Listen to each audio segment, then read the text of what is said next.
or subsumed under that heading, really. But in order to identify contradictions, if we bear in mind that we can draw attention to semantic contradictions, formal contradictions, pragmatic contradictions, and metaphysical ones, on which basis, even if it's dialectical, it can be read this way, even if it's deconstructive, it can be read this way. In fact, if it's structuralist, it can be read this way. So that's all I would want to say, but thank you in advance to all our speakers and our chairs, and I'll leave it to Jane in the way. Thank you very much indeed. So it gives me enormous pleasure to welcome you all, and I think we'll just start with my colleague, Robbie Gardner, on the ethics of encouraging resistance. Zizek, failure, identity, or am I the bad guy? We will find out.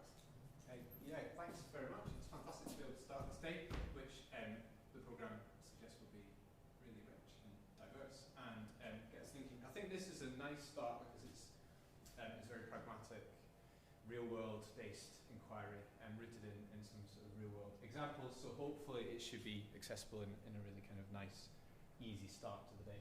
What I intend to do is to reflect, and this isn't new work, so I apologise if you know this in advance, but it's because I'm revisiting my thesis with a view to publishing a particular chapter at the end of this year, and this is the conclusions of that. So in order to get there, I need to give a brief contextualisation of what that thesis was, what I was trying to interrogate there, and a particular reflection, which was a real turning point, which I'll explore briefly before going into this Zizekian conceptualisation of subjectivity, associated with trauma and lack and difficulty and tension, and how that I think is prevalent particularly for teachers, before exploring that with 3 literary sources which help to flesh it out, give some images and graphics that we can grapple with, before concluding with some final thoughts on this ethical question of encouraging resistance. So let us go then. One of the sources I will refer to is T.S. Eliot. It's a love song, A Jail for Proof Rock, which is a narrative which is not quite clear and a bit meandering. So let's see where we go. My doctoral started with a particular intervention with a colleague called Martin Faultley at Birmingham City University, and it explored this question: what do you value in musical education? And we were at a teachers' conference, and us lovely Western liberal music teachers got together and we agreed wholeheartedly on all these things, which was to do with self-expression and creativity and all these things that you might expect. And then he said, right, but do you practice what you value? And that's been a kind of lingering thought that stuck with me for about 10 years now. So this kind of constant contradiction or tension in the fact that we behave in different ways depending on different settings, and we talk in different ways certainly depending on the audience, often corrupting ourselves in our practice. This is certainly what I saw with student teachers I was working with and training to be teachers, that they would talk in university in certain ways about what music education is and should be, but then in school were challenged quite profoundly by children and by policy and by discourse and by bureaucracy. So it becomes this evident real-life tension. This is set against a broader backdrop where music is seen to be a crisis subject in schools and is increasingly difficult to teach. And if you were at my research forum about 3 months ago, I alluded to that very clearly, the demise of music in schools across all age groups, and that, in a nutshell, music is becoming increasingly difficult to teach in schools. This set against a broader backdrop where it just seems difficult to be a teacher, full stop, with retention and recruitment being impossible, it seems, across all sectors in recent years, with most teachers connecting that specifically to workload and, interestingly, accountability. That accountability coming specifically and directly and inexcusably from the very top of governance, holding teachers specifically account, particularly against progression and accountability of grades and all the sorts of things that you would expect within a liberal context. And the strong arm of that being Ofsted, who from the get-go were not really to improve education, I would argue, but to punish those who do not succeed. This has led many scholars to reflect on a Foucauldian conceptualization of panopticism, whereby the automatic functioning of power happens through this constant state of visibility, of permanent visibility.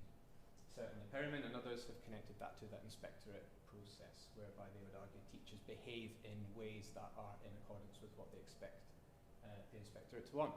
I'll come back to that in a little bit. So, in a nutshell, I wanted to interrogate how does this impact upon student teachers' experiences of schools and their development as teachers. So what I did is, and I don't want to talk about the study itself, but I collected reflections of the student teachers across the year in different settings and 12 different students across the year, and analysed how their language changed, a discourse analysis. Okay? And I don't want to talk about it, but what I found is their discourse profoundly shifted depending on the context in which they were expressing it, and often in quite contradictory or contradictory ways, so describing it in ways that would be utterly irreconcilable when they went back to a different context. Interestingly, even within single reflections, when students were talking about different settings, so reflecting perhaps on the school they were in the morning, and then working with private students in the afternoon, they would talk about this in completely different terms, different ways, as if they were almost a different person. And this led me to conclude, like many others, on the nature of this split subjectivity, which is nothing new, but in this context what I found interesting is that didn't seem to cause tensions. So I was hinting at earlier the challenges facing teachers and how that would cause tensions for them, but actually in truth, when they were talking about their practices, didn't seem to unveil particular tensions. So this is why I allude to Jekyll and Hyde, because if you've read the story, what's fascinating about the characters, he talks about this idea of these two natures that contended in his consciousness. He doesn't posit one actually is the enemy and one is the truth, but rather they are always fully part of his identity. And that's what I would suggest seemed to be the case here. That rather holds that statement before about performativity to account, because then actually that being the person who acts in accordance with what Ofsted wants is also truly our identity, is absolutely truly what we want to be and do as teachers. Which leads me nicely to Zizek, I think.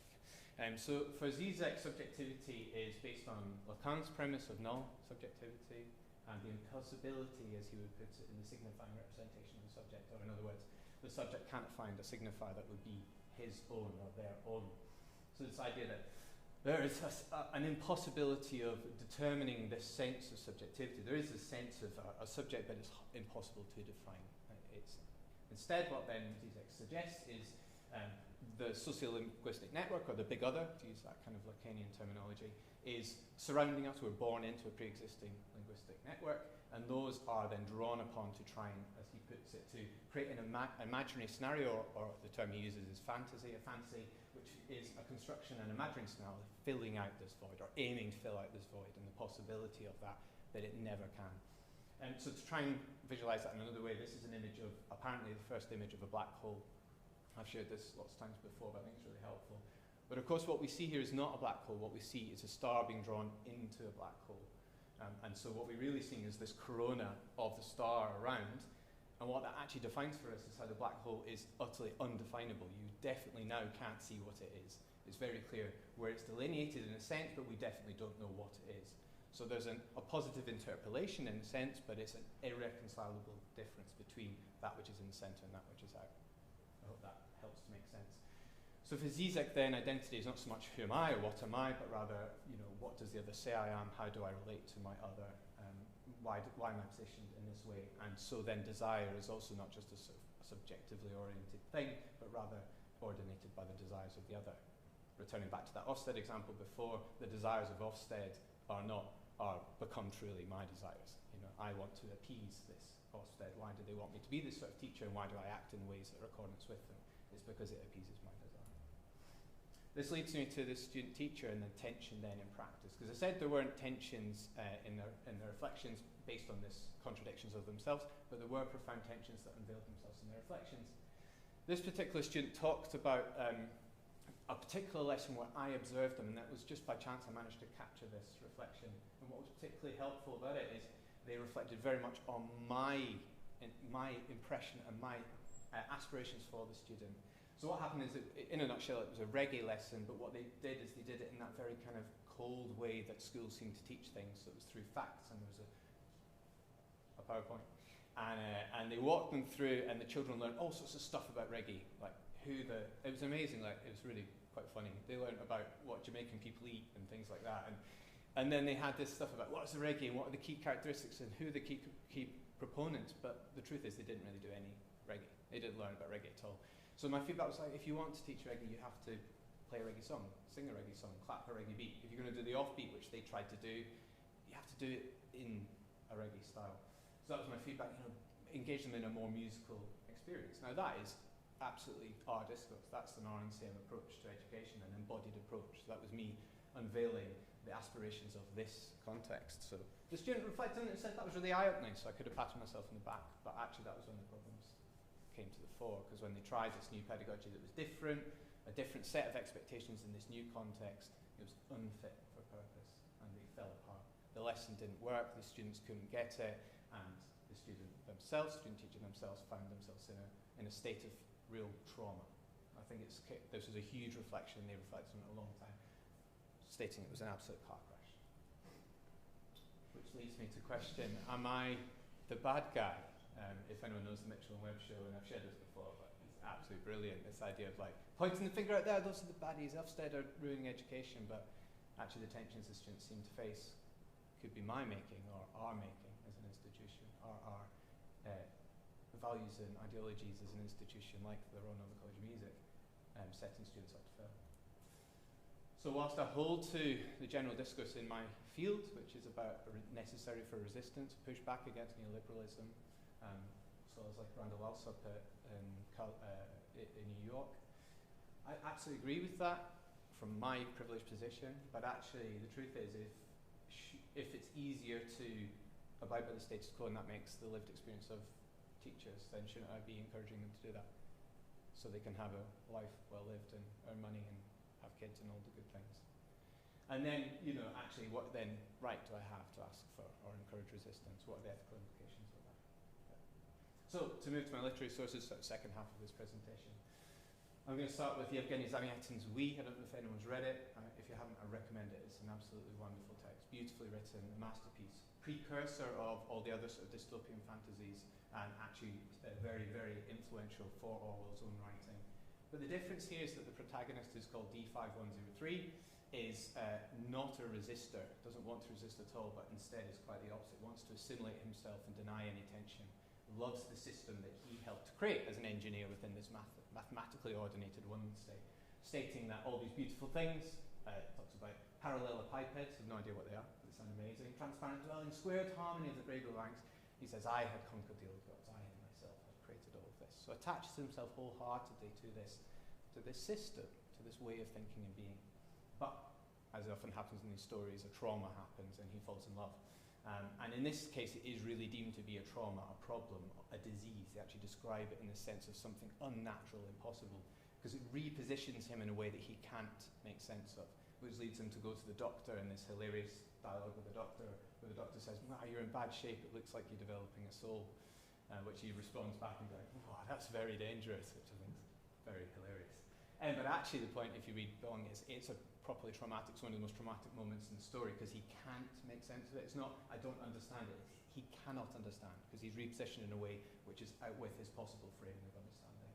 And he talks about holding all the tighter to this life belt. Now, I think the image of a life belt is helpful. If you think about those orange life belts in my corona before, holding on to that social structure that we've created, that fantasy, that illusion that helps us function in the world. So total assimilation comes with risk, where in an educational context, and if you're interested in Zizek and education, I encourage you to read this paper by Fabian Bjerg, which is about Danish restructuration in primary schools, and a very poignant story of Line, whose professional life was rebranded, I suppose is the best way of describing it. Her professional actual action didn't really change, but how the state saw her changed very much overnight, and she found her job completely untenable. And so in their term, lots of these teachers became what were categorised as working dead, or teaching machines driven without desire. There was no sense of connectivity between what they were supposed to do and how that connected to this construct of identity they formed. Zizek talks about this in the Pervert's Guide to Ideology, the film online, and refers it to Full Metal Jacket. I don't know if you know that scene where you have, I think his name is Gomer Pyle, he's the super soldier, the one who assimilates totally to the boot camp regime, but also ultimately is self-destructive, assimilation too much with, or becoming the voice of that super ego, Zizek argues, is ultimately self-destructive. So assimilation comes with risk. What then of resistance? Well, if you want to refer to a text which is all about resistance, then Jack Kerouac's On the Road is the example par excellence. Where these two characters, it's quasi autobiographical, but they're called Dean Moriarty and Sal Paradiso, go on this rampage back and forth across the States, set against the backdrop of white picket fence, beige America. They want to party and meet girls, and hoping that the pearl would be given to them, this wonderful experience. But if you've read the book, you know that that's not what happens. It's always that they end up they end up at the other side of the country and go, what now? And get the object of the desire is always out with their grasp. But more than that, all the possible kind of positive framings that help substantiate them are always broken. So their friendships break down, and there's this key scene where Dean is set upon by all his friends. They're basically saying, you're horrible, you don't care about anybody. And the truth is, in that scene, Dean really doesn't. He sort of sits back and he can't take it in because he doesn't care. And that's the point when Sal, who's the narrator of the story, admits that this guy is just absurd. He's a ridiculous figure. This sort of a rejection is untenable for society, and you end up without, he calls him the holy goof. Returning to a kind of literary, an educational context, albeit literary, in the sense of the Dead Poets Society, if you've seen that film, the same narrative is unveiled there, where these private schoolboys are encouraged to resist against this square system, and if you've seen the film, you know that the outcomes are ultimately profoundly tragic. Zizek talks about this idea of the one who in the end will remain without is the one who persists in this truth, this rebellious truth. An example he gives, which I think is quite humorous and helpful, is on toilet paper shortages. So in a crisis where people say there's a toilet paper shortage, the one who persists in that truth and says that's ridiculous, there's no shortage, it's fine, I'm not going to go buy toilet papers, that's the one who in the end ends up without their toilet paper. So I would suggest returning back to that image of a corona or a life belt. There's this need for this security, and for me that kind of is evocative of Bourdieu's notion of habitus, of this kind of structuration of society which helps us to function, to fit in, to do well. So where does that lead us? Well, something maybe in a middle ground, and to my final literary source, which is T.S. Eliot's The Love Song of Geoffrey Prufrock, as I said before. This is rooted in a cognizant awareness of ritual and habitual practice and the tediousness of them, measuring out your life in coffee spoons, the daily grind, and how that is always ultimately unfulfilling. It talks about how the constant question of like, what am I doing here? What is it worth it? Is all of this worth it? Sort of abiding by the status quo. Okay. That leads into this kind of seminal moment in the poem where he says, all this routine, it just sort of doesn't make sense. It's not it. That's not it. He says, it's not what I meant at all. This sense that I can say what that is, but that's not what I'm trying to say here. So this lack, I think, is inherent, and I think that connects back to this idea of Zizek and subjectivity, because Zizek talks almost in exactly the same terms. As soon as you get closer to that kind of those rituals, those ideologies, perhaps in Zizek's terminology you might call it, the closer you are to seeing that that is not it, and there's a lack associated with it. But for Zizek, that's not a negative thing. That's potentially an emancipatory moment. In his own terms, we succeed in transmitting the dimension of subjectivity by means of that failure itself, through the radical insufficiency, through the absolute maladjustment of the predicate in relation to the subject. For Vigie and Feldner, who is another paper, if you're interested in this field, they would argue that not justification by the big other of that lack is the ultimate affirmation of subjectivity itself, and for them produces the possibility for a rift in the seemingly unbreakable consistency of ideological formations from which the radical rearticulation of that very ideological framework suddenly appears possible. For Bruce Fink, who's also a Lacanian scholar, he talks about that as being a simple radical moment of rejection. He says saying no. I don't think saying no is helpful. I think that attaches us again to linguistic network. It's more an outright rejection, a moment. And returning back to my T.S. Eliot idea of just a question to take a step back and to go, do I dare, in his words. Time to turn back and descend the stair with a bald spot in the middle of my hair, do I dare disturb the universe? And that's exactly the point. It's about a possible moment for reorientation, to turn away, to risk ridiculing yourself or alienating yourself or setting yourself apart from society, unveiling your bald spot, is about this kind of possibility of doing something. It's not saying that I am going to, it's just unveiling the possibility to question whether I ought to. So that leads me to my final thoughts. The point there is that that single moment doesn't free us from that linguistic network at all. Whenever you divert yourself and set off another track, you attach yourself again to the same sociolinguistic network. It doesn't free you. You don't become a free agent, a cognizant free agent, which I see in some scholars in and around this field. Not at all. But it does, in Zizek's term, offer us this moment, I would say, to question which desire is worth being the object of my desire. So a kind of a repositioning. So to quote myself, which I think you're allowed to do. The point is not to disavow nor overly embrace moments of professional tension or trauma, but to accept these as key critical moments that can enable teachers or musicians or artists or whoever we might be to navigate and live within the antagonisms and contradictions inherent in life. So is it ethical? Final thought. I would argue that to induce, encourage, set up, provide opportunity for challenges, doubts, tensions, failures, traumas is the very means by which subjectivity and autonomy can be affirmed, such that one might disturb the universe, change practice, and to quote two scholars who I really hold high, to pursue, again, music education, but music art performance that offers possibilities to create narratives towards different possible futures. Thank you very much.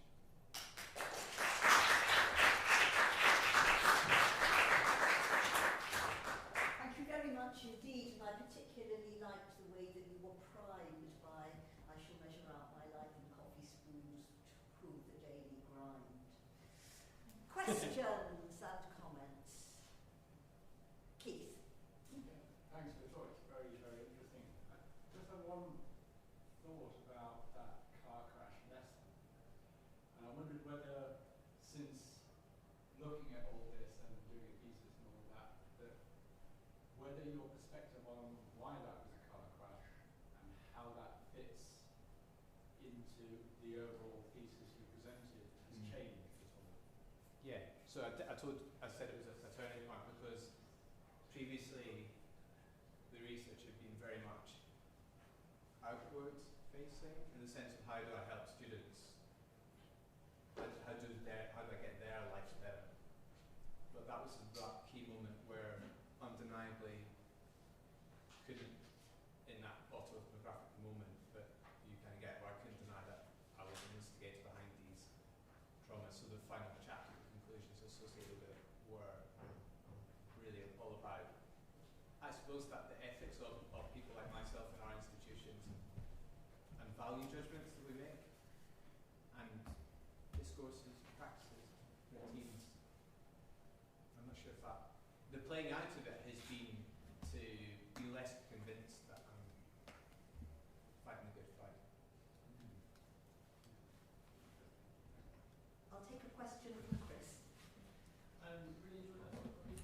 I was just wondering, you gave an image of the black hole the sort of destructors of identities around it, about the rules of like teaching and stuff. I was wondering, because that's obviously like the negative example. This is what we should, this is what's happening, and what we should avoid. What was, in your opinion, what would the sort of authentic teaching experience look like in contrast?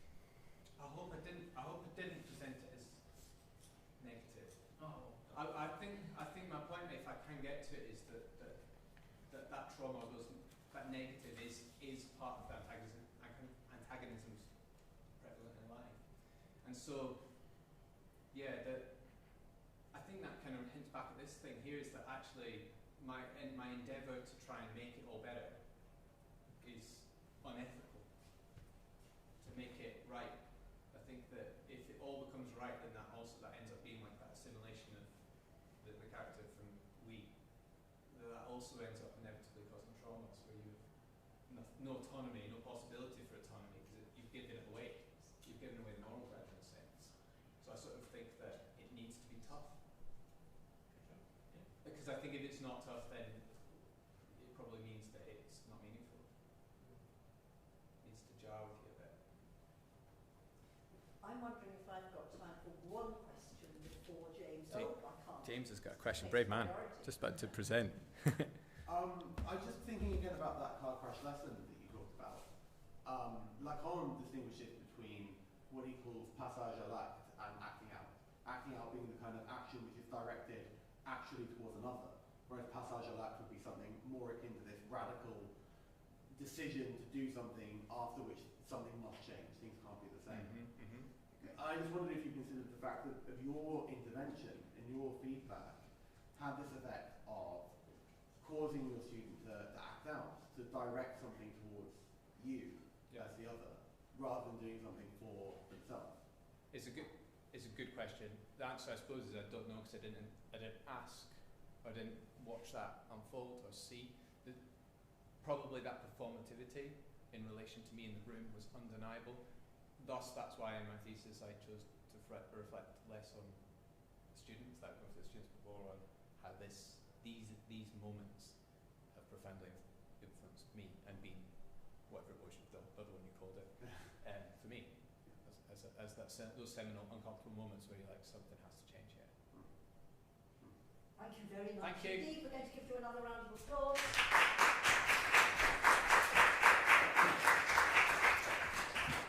Now it gives me great pleasure to introduce James, one of our PhD students, and until his slide is up, I'm not going to be able to read it off, tell you what he's going to speak about. He's going to talk to the machine. Something's happening because this screen has gone black.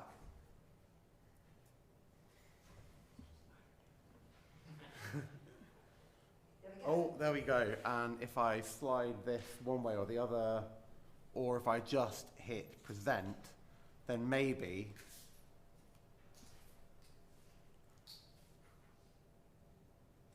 nope.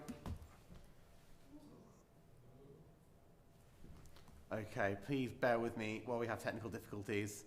And while I'm sorting this out, I would love to say thank you to Simon for inviting me to share this work in progress. I'm a first year, for those of you who don't know me, a first year PhD student in composition, and this is my first opportunity to present my ongoing research. I will appreciate any feedback you're able to offer afterwards. I'm just pulling up. There is some magic thing to do, but I've forgotten what it is. Let's have a look. I don't know how your machine works, I know how mine does, but yours. Well, hey, okay. And we have lift off. Critical approach to videology and musical analysis. Hereby proven that I can read. Thank you very much. And I'm delighted to form the second part of Zizek Corner, as he's one of my key sources today. Apologies in advance, I can't follow Robbie for style of presentation. I'll be reading from a dense wodge of text, but I'll try my best to make it as interesting and engaging as possible. Music has subjects, and attempting to understand this proposition in this talk will take us through roughly 500 years of music history and roughly 2,500 years of philosophy, encompassing discourse on substance, ideas, and material. My goal, I think, is modest. Thanks to a rich tradition of music philosophy, a great deal of work has been done to directly relate music into dialectical subject formations, and my ambition is that by engaging with this topic from the perspective of a composer, I will be able to rework it as a frame for thinking about composing. For Aristotle, in the categories, the subject is that of which other things can be predicated, or in which other things can be found to be. Furthermore, Aristotle defines substance as that which is neither that which is neither said of a subject nor in a subject. For Aristotle, the subject of predication is synonymous with substance. It is irreducible to any other thing. The Aristotelian subject is something individual or indivisible, be it the subject of predication, the substance of other kinds of things, or the subject of change, the thing which persists while it is reformed. The subject is something fundamental. We find something which may sometimes appear to be a complete coincidence, that a musical theme, the basis for the rest of a composition, is often referred to as a subject, especially in fugues and sonatas. The subject of a fugue is ostensibly the reference from which the counterpoint develops. Might we even be tempted to say that the counterpoint is predicated about the subject? If we make an example of this fugue, Bach C minor fugue from Book 1 of the World Tempered Clavier, like any good fugue subject, it's constructed so that its identity is clear every time it's heard. The rhythms are varied but repetitive enough to suggest a pattern. The constant repetition of the tonic secures the melody in its key. The regular use of intervals greater than a scale step creates a strident effect which will stick out in a thicker texture. and there is a stepwise descending scale in the pitches in every half bar, meaning the melodic contour is very clear, while the distance between upper and lower notes grows as the subject progresses, leading to a clearly developing melodic shape. What quickly becomes clear is that this subject appears all over the place. Either the entire subject or higher level motifs of the subject appear in a variety of permutations in almost all bars. And by higher level motifs, I mean those that are marked A, B, and C over there. These motifs, I say, are a kind of synecdoche for the subject. They metonymically signify the whole thing. The only singular exception is here, the second episode of the fugue, bars 13 and 14, in which there are no higher level motifs of the subject.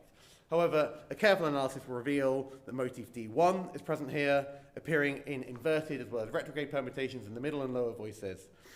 In this oblique reference to the subject, we can perhaps persist with our Aristotelian claim for the fugue subject. The subject of the fugue seems to be the substance of the fugue. If we go further and suggest that other motifs, D, E, and F, are also present here, I think this is banal, but in a revealing way. It raises an important challenge to the correlation of Aristotelian subject and musical subject. The subject may well be substance for a piece of music, but there is a further substance for the subject, which is not exclusively its own, but which is shared with all music of its kind. It's perhaps more accurate, in Aristotle's terms, to say that the musical subject of, say, a fugue is the species in which the motifs are found.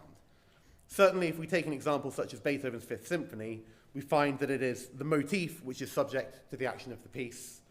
It is transformed various times across the symphony, acting as material and as substance. Is the motif in a subject in the Aristotelian sense? Well, Aristotle tells us something which is in a subject cannot exist separately from what it is in, perhaps in the way that a colour is in a body but not actual outside of a body. Clearly, this is not true of the motif, which has a life for itself. In sonata form, subjects have prescribed places in expositions and recapitulations, and they represent specific harmonic functions.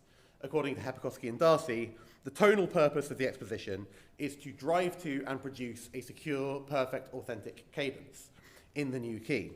Hepikowski and Darcy distinguish between tonal tasks, which establish the tonic-dominant relationship, and rhetorical tasks, which establish themes and put them into dialogue. It's clear that it's only in its tonal task that the sonata subject can satisfy the Aristotelian subject. Harmony must surely be one of those things which can only be said in a subject, and a motif is likely too small to suggest a harmonic function. In the rhetorical task, however, the motif is clearly the smallest self-sustaining individual unit.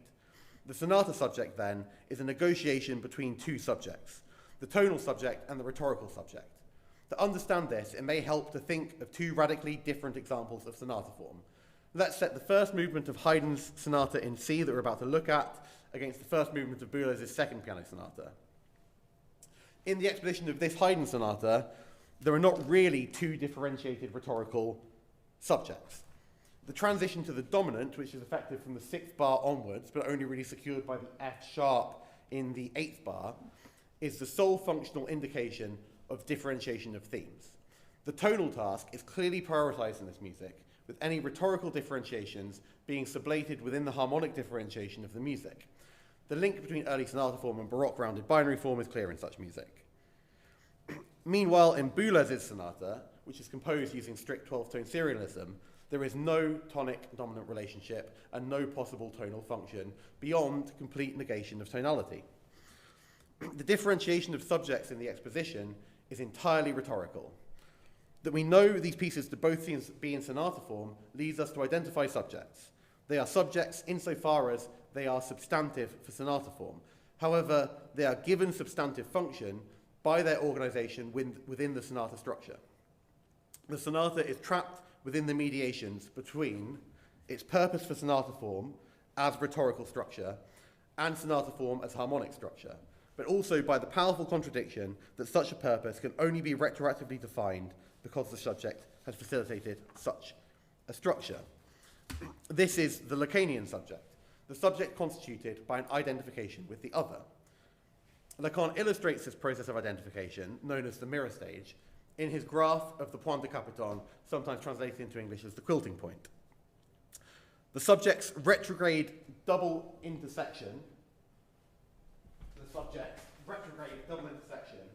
with the signifying chain, is the process by which the subject is initially constituted.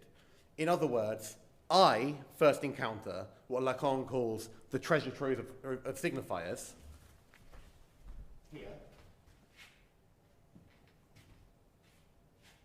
Then this place of extreme otherness is punctuated, such that I may locate myself in the metonymic chain, which led to the signifiers as I first encountered them. In locating myself, I recognize myself as subject. Though this recognition must be a misrecognition, Lacan uses the word méconnaissance, which is a characteristic pun, sounding both like misrecognition and me recognition, as if to say, recognizing myself can only ever be a misrecognition. What is signified as me is really a signifier in the field of the other. And that's why Lacan's symbol for the subject has a bar through it. The subject is divided by the other. It can only be recognized in the mirror image. Don't we find a similar predicament for the sonata subject? We recognize its position as subject with reference to other sonatas, in reflection from sonata. Simultaneously, if we grant grammatical privilege to sonata, placing it in the subjective position, we find that sonata identifies itself in the interplay of themes and/or tonalities. They are tied together in such a way that they collapse into each other, the one inextricable from the other.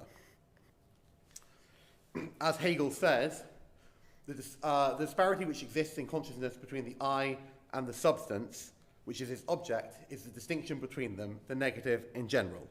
Now, although this negative appears at first as a disparity between the I and its object, it is just as much a disparity of the substance with itself.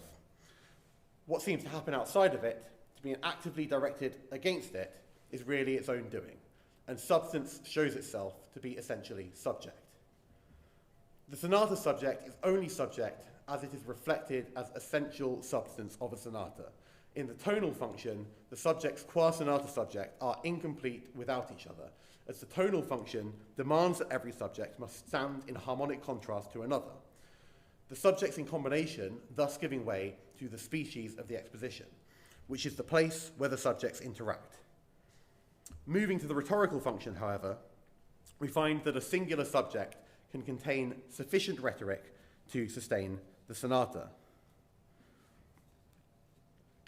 It is the tonal function which truly enunciates the principle of the sonata, which is grounded in a hierarchical relationship in which the dominant demands resolution to the tonic. No wonder then that Boulez saw his second sonata as an attack on classical form. The complete obliteration of the tonal function radically reinterpolates the subject and therefore recasts the sonata which reflects from it. It's worth remembering that although Boulez never wrote in sonata form again, he did write a further piece to which he gave the title sonata, as if he was saying, the sonata is dead, long live the sonata. If we accept this as Zizek's absolute recoil, i.e. the action which appears as its own counteraction, in which the very negative move, loss, withdrawal, generates what it negates, then we find the musical subject pinned exactly where a composer must want it to be, stuck in a specular absolute, equidistant from the creative input of the composer and the raw materiality of sound qua music, a filter of subjectivity which will stand in for all kinds of expression so long as we may reflect ourselves back through it. This is not a new idea. The word subject was introduced into musical terminology by Zarlino. Note this interesting predication about Zarlino's subject. The subject on which the composer bases their work. The subject on which the composer finds the invention. The action of the composer is predicated of the musical subject. Insofar as the composer acts, they act in accordance with the musical subject. This is a crucial realization to make, because to say simply that the composition is predicated of the subject is to ignore the crucial role that the composer plays in composing the piece. There is a specular relationship at work between the musical subject, the composer, and the composition. For the composer, the composition is a reflection of the composer against the musical subject. For radical reinterpretations of the subject, must we become intensely concerned with the materiality of music. When Althusser says that matter exists in different modalities, all rooted in the last instance in physical matter, his assertion that ideas have an ultimately material existence should be obvious. However, is there not an essential gap between the modality of physical matter and all other presumed non-physical modalities? We can grasp this with reference to Zizek's tautological paradox. I know very well that you love me, but nonetheless believe that you do love me. Why is it that we still need to believe something which we know to be true? The space that this opens up, the gap between knowledge and belief, is formally the same as the gap between different materialities.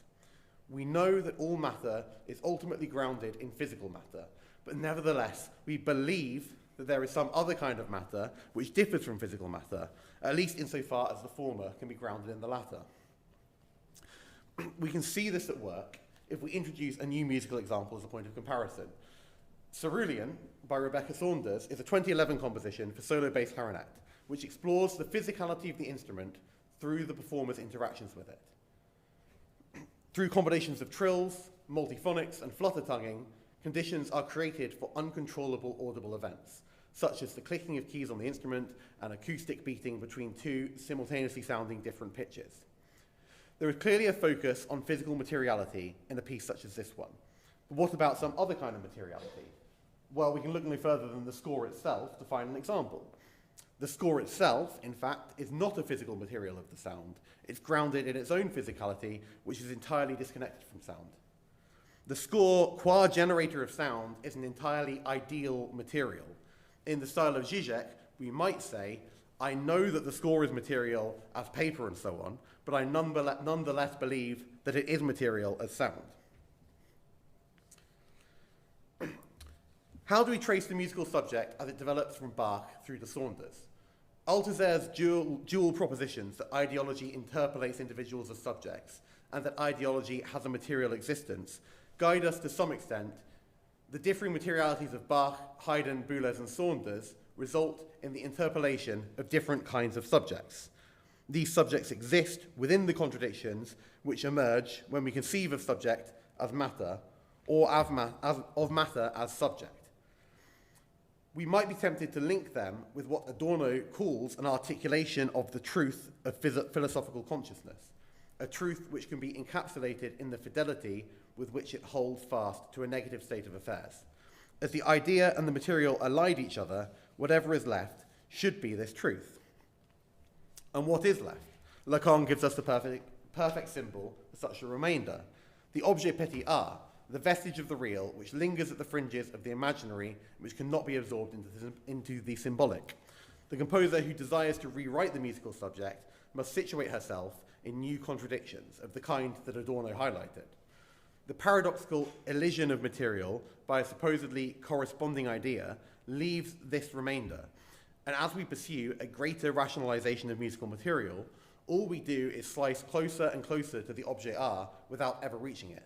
At some point, we leap across this void in order to present the work as a whole, as I am doing with this paper right now, but the void which bars this subject persists, and it will take nothing more than ideological resistances to pretend that it doesn't, while we fall victim to the desire that emerges from it. The crisis of the subject, divided between tonality and rhetoric, is just as present in Haydn as it is in Boulez. The physical properties of musical instruments and performers are just as present in Bach as they are in Saunders. Composers of the modernist, post-Schoenberg, post-Adorno age have simply refocused the microscope down further into the material, hoping to capture a closer glimpse of the object remainder in the form of new ideas and new approaches to material. Retroactively, we find that the physical material we work with was always present, and our ideas are just as true of the past as they are of now. As Lacan says, truth is nothing but what knowledge can learn that it knows merely by putting its ignorance to work. If we hope to approach the truth of philosophical consciousness by composing music, then we must inject new knowledge into the compositional process so that the music itself will inhabit the negative space around this knowledge. We will discover a forever closing boundary around the musical subject, a material boundary which gestures towards a void of truth in its center. And there's my sources. Thank you.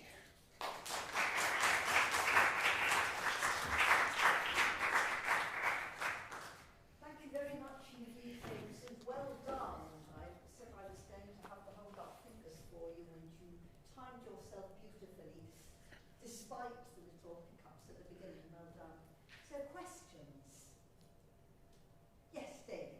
Yeah, thanks very much, James. I really enjoyed that. Just a quick one on what you were saying about songs just now, because I'm wondering what you think you were saying the subject was. Can you just clarify why it's different? Yes. So I think the subject of a piece such as the Saunders is something about the materiality of the musical instrument and of the interaction between the performer and the instrument. I think it's indicative, and I chose that piece because I happen to really like it. It's indicative of a lot of contemporary music making, which is very much interested in the materiality of instruments. I think that it can be seen as then a development of this post-Schoenberg, post-Adorno era, where previously we would have had a harmonic subject as articulated in a fugue subject, as articulated in a sonata subject. I think that the move to materiality has not removed musical subjects. It's just refocused our attention on what a musical subject can be. So in that, what's the difference between Songs approach and Bach's Sixth Chancery? Well, absolutely. I mean, I think, I think I said towards the end, this stuff was already present, but by refocusing our attention, we become retroactively aware of what was already there. It was already in Bach. In performances of Haydn at the time of Haydn's life, we would have had this material, physical interaction between performers and instruments. But the musical language seems to point towards the subject as something harmonic, something structural within the music. But I think that music such as the Saunders explicitly points at the subject as emerging from this material interaction between performer and instrument. Fine, and I just want to just double check that you're not saying prescriptive notation is somehow different from ascertaining what subject it would be, because in the case of the Saunders, it's simply saying what to play. Yes. Surely the sound is the subject. I'm not sure if the sound is the subject, or if the sound is an offshoot of the subject in the performance. I'll have to come back to you on that, though. I'm going to go to Emily next. Yeah, thanks, James. It was really great to hear. I suppose, so what you're saying is that the subject, are you choosing the subject?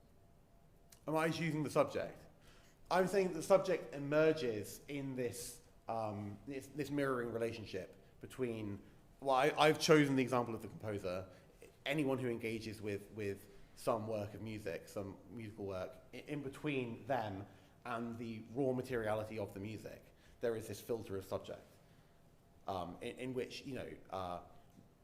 So it's not that Saunders has chosen that subject? Well, I mean, she Or could there be more than one subject, is my real question. Do you see what I mean? Is there one subject?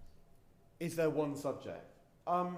No, I don't suppose there is. I think there is subjectivity in our relationship with it. I think that we can point then to some kind of musical substance in the piece, which can stand in for subject when we talk about subject. But in terms of the way that we perceive it subjectively, that can only be for the individual receiver of the work. I think. Does that make sense?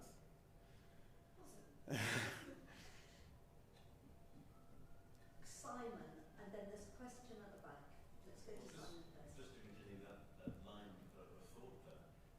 So clearly there's an important historical development involved here, and this is what everyone would understand as the historical musical material, which at a certain point in the early 19th century around Hegel's time, it might have been thought to reconcile itself ultimately, to split itself with a subject and object. So the subject being the irreducible subject development that the composer introduces, and the objective content being the musical materials that they've inherited from history. But as far as Adorno is concerned, that becomes horribly unbalanced thereafter. It fractures and it becomes a naked it becomes reconciling. And so the question really is,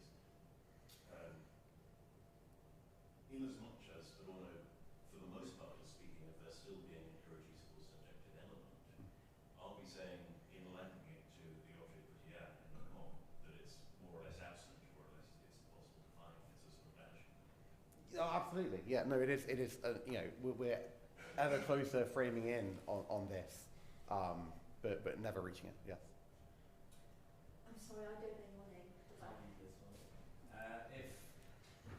Saunders has written, or has said she'd written the piece in sonata form with every subject being a weird combination of lots of phonics, transitions, verse sounds, and different fingerings, and then sort of meshing between things without changing the subject of the piece.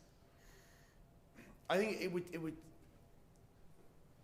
I mean, I suppose, you know, if it's said in a kind of paratext, we might wonder about our ability to identify it within the musical score, within a listening to the music. But I think if we went in knowing that, it would definitely change the subject as we perceive it. We would be looking for the subject of sonata form in that piece. The way in which that piece is punctuated for us would be entirely different. And so the subject, as if we just flick back, as the outcome of this diagram, right? The subject here, having passed through the field of signifiers, would have had this field punctuated in an entirely different way. And it will then therefore come out an entirely different kind of subject. But would that negate the material aspects of it, or as you say, or draw the focus away from it? Can't you have? Oh, I mean, it potentially would draw our focus away from it, but I mean, as we've already had a conversation about, that material aspect is still present in Bach and in Haydn. It's just about the extent to which a piece of music might draw our attention to it. And so if she is explicitly drawing our attention to something else, then it would require, I suppose, further re-listenings and reinterpretations to arrive at the material subject that we've been talking about. Yeah, but I don't know if she would be drawing our attention away from it. I don't know if she would have called the piece something different. Maybe she has written it in sonata form. Let's check.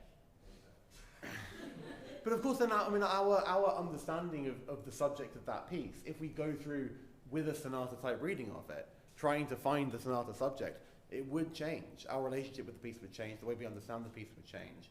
It would produce a brand new kind of subject. So the subject is your filter. Any filter. Yeah, it's the subjective filter between whatever this is, right? This kind of, you know, I think it's something like Fichte's self-positing I. It's like the I at the beginning of a sentence. I am giving a presentation before I finish the sentence, right? By the time I finish the sentence, already that I has been defined as the person who's giving the sentence. But at the beginning of the sentence, all we have is I. I have this sense of an understanding that is slightly beyond my grasp or beyond what I can say. But I am struck by, in what I've read today and in what I've heard today, about the ways in which words are used. Words that can have different meanings and the same meanings. So when we talk about the subject of a sentence, is that the same as the subject in the sense of a musical subject? I was thinking about this in terms of your article with the idea of tone and tonality. So that we have, so for a pun lover, I mean, this is absolutely blissful, but it also makes me think, and I am a psychologist, and my sister is a philosopher, and we often have these kinds of conversations about how we come at the same problem, but from completely different angles.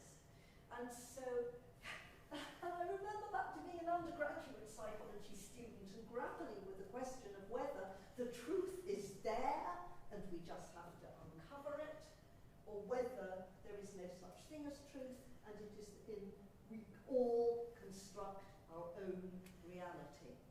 And I think I'm just going to, I don't know whether that has revealed my total ignorance and naivety, or whether it's something that can just take us into the break. Do you want to respond to that? We've got a minute or two for you to do so, if you would like. Well, I think just to say that that we needn't choose, I suppose, between the truth being something which is already there and the truth being something that we put there. This is, I think, what Lacan means when he says that the truth is what knowledge finds by putting its ignorance to work. As Lacan gives this example of, say, Copernicus, who, famously, the Copernican revolution was discovering that the Earth at the centre of the solar system, the Sun at the centre of the solar system, I should say, rather than the Earth.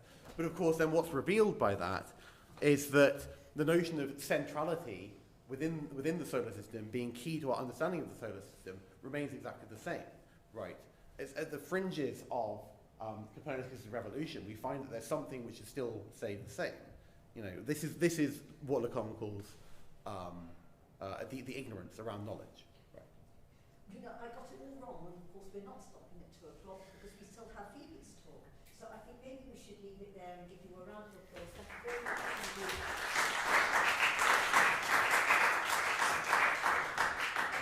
It would be fitting in some ways to say now something completely different, but we've already had Haydn, and we carry on with some more Haydn. So Phoebe, it's great to have you back at the RSCM. Thank you. Looking forward very much indeed to your paper. And are you okay to you think it could all work if you just plug yourself in? I have no idea. I was going to say.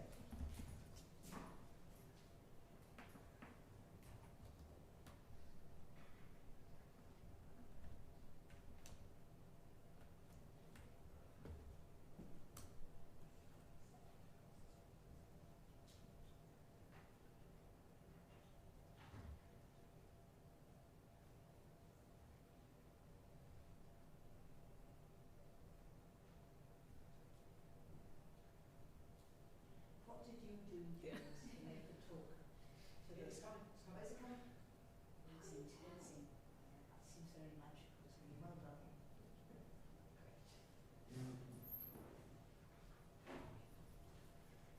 Cool. So hopefully this is not quite as complex to grasp. So we're looking at Haydn and heroic women, foreignness, power, hysteria, and death. So I'm going to be exploring Haydn's writing of female behaviour within his one-woman cantata. How do I make it change page? There we go. Ariana and Naxos, focusing on a contemporary interpretation of the main characteristics given to the character Ariadne, and then to consider what that could mean for today's generation of performers. This is in reaction to a dissertation and immersive performance that I created last year about the same piece and uses some of the findings from it. So by looking at Ariana and Naxos, my aims for today are to explore the relevance of a musicological, gender studies-based interpretation of ancient Greek myth for current performing musicians, to explore the concepts of female foreignness, power, hysteria, and death within the cantata, and also to consider the possibilities of such interpretation on future performances. In order to get through these, I'll be using new musicology and critical methods to explore the portrayal of female emotion by Haydn, the expressions of identity and power relations, as well as 18th century expectations of female behaviour. So to begin with, I'm sure that I don't need to explain the undeniable impacts of Greek myths and artistic traditions on Western culture, meaning it's completely understandable why Haydn chose a myth as his plotline. Choosing the myth specifically of Ariadne and Theseus is also very common for the time period, as in the 1780s alone there were hundreds of operas about Ariadne composed. The important part of Ariadne's myth is that, like all oral traditions, it's not straightforward. There are hundreds of tellings and retellings, each a little different. I found that there is usually some alignment in the earlier myth plot lines, that Ariadne, a princess of Crete, helps the hero Theseus to kill her half-brother the Minotaur in the elaborate labyrinth underneath the city. After helping him to escape, they elope on Theseus's winged Pegasus and spend the night together on the island of Naxos. From then on, different versions of the myth give different endings. Plutarch himself offers 2 different endings, just to be complicated, saying that Dionysus, with his merry train of satyrs and maenads, came to Ariadne's rescue. He married her without delay. But also, in reference to the Cypriots, they say that Dionysus, so far from marrying Ariadne, was indignant that she and Theseus had profaned in his Naxian grotto and complained to Artemis, who killed her. So while acknowledging that there are multiple plot variations, our main concern is with Haydn's choice of plot ending, which is one of the most prominent throughout millennia. he chooses a variation in which Ariadne is overcome by her betrayal by Theseus and commits suicide on the island in her devastation. This is based on musical evidence explored a little later that points towards this plot device. So my reason for exploration today is the belief that it's important to apply gender studies interpretations to so-called canonical pieces of work to thereby be able to see such music in a new light. As of yet, there isn't a huge amount of gender-based research into Haydn's non-operatic works. Classicists such as Natalie Haynes and artists of other art forms, fiction authors in particular, such as Madeline Miller and Jennifer Saint, poets such as Margaret Atwood and Pam Scobie have gone a long way to bringing gender inequalities in Greek mythology to the forefront of popular culture. By bringing a voice to those characters previously ignored, degraded, or who remain voiceless, we gain nuance to oral traditions. To give a brief overview, Haydn's version of Ariadne, turned into the Italian Arianna, begins with our protagonist awakening on the Isle of Naxos. Because the librettist is anonymous, we need to make the assumption that the plot up until now is fairly standard, that post helping Theseus to escape the Minotaur in the labyrinth beneath Crete, they head to Naxos for the night. Immaterial to the previous events, at the start of the cantata, the introduction and first recitative, Ariadne wakes up alone on Naxos, believing that Theseus has simply gone for a morning walk. Throughout the first aria, she starts to get a little more anxious until the second and final recitative, in which she climbs the highest cliff on the island and spots him sailing away at the front on an enemy Argive ship. It's at this point that anger and betrayal become the forefront emotions in the final aria of the work. Firstly, I think that key to evaluating Haydn's interpretation of our hero, we need to look at power relations within the piece. She definitely begins the cantata in a position of weakness. In theory, though, there isn't a reason why she shouldn't be powerful. Mythological tellings tend to focus on Ariadne's intelligence, wealth, status as a princess of Crete, and most importantly, it's her choice to elope. It would be easy for any myth consumer, both ancient and contemporary, to look up to her as a hero in her own right, a saviour of Theseus in the labyrinth.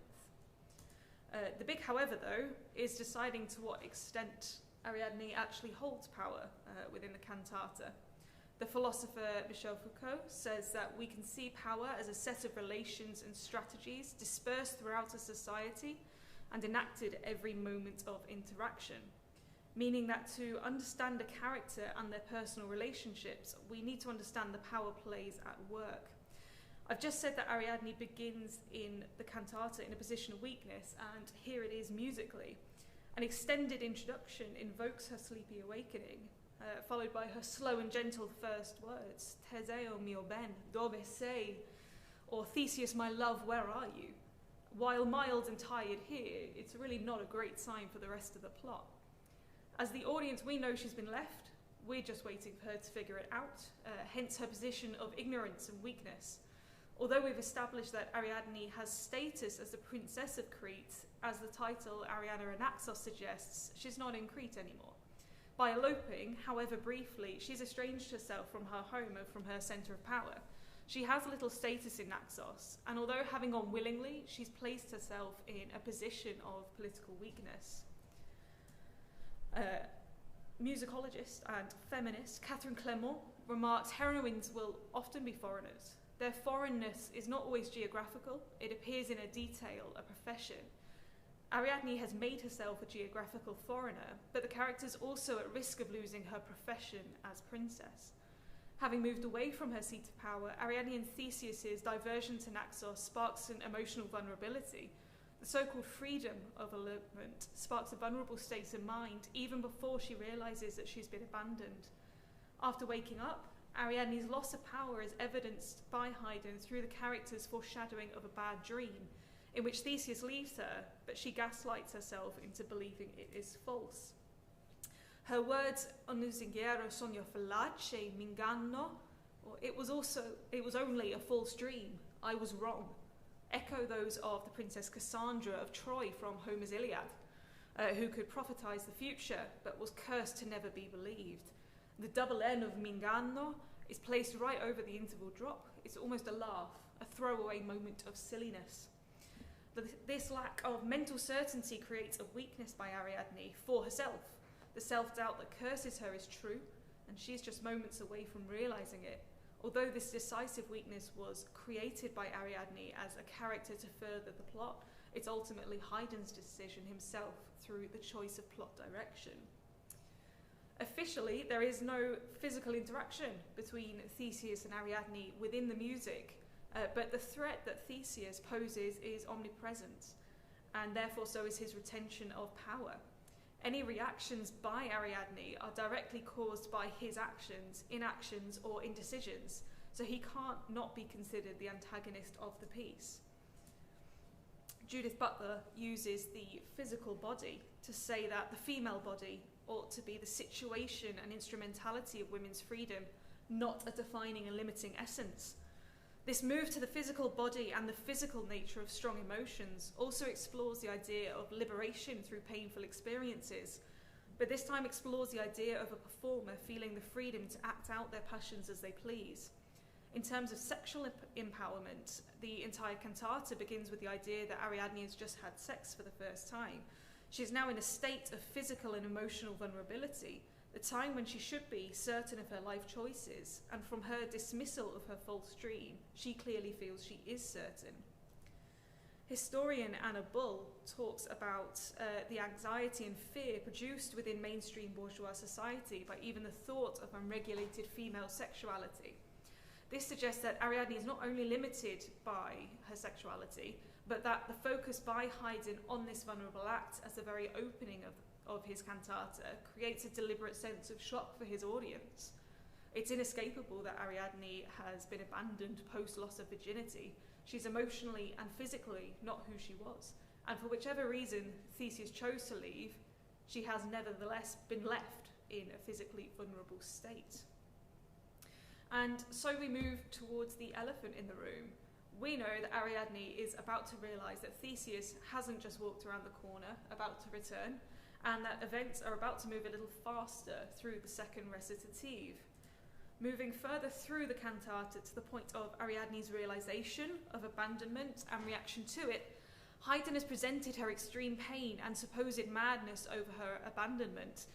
He begins to characterise Ariadne's hysteria through intervals that suggest screaming by writing her shouts of terzio, terzio, with the highest note of G flat held in the harsher lower passaggio timbre of a female voice. In the late 18th century, the concept of hysteria was understood to be a psychiatric illness, and not only one purely related to the womb, differing from previous medical understandings. It still remains, however, vastly different to the 21st century understanding of hysteria in the historical context of being a social and artistic method of female entrapment, essentially a plot device, deliberately chosen and constructed as such. A recent 21st century bloom of mental health awareness has led to an understanding of repressed emotions and a much greater tolerance for public displays of emotion. At the time of composition, however, the negative connotations of such dramatic emotions were thought to be created by sexual freedom, which created the previously mentioned fear of female sexual liberty, thereby creating the drama that Haydn needed for an interesting plot.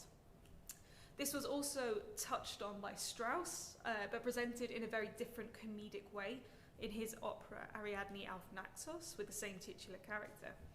Notably though, Strauss and his librettist Hofmannsthal differed on the plot ending, but eventually settled on Ariadne's rescue by and marriage to the god Dionysus.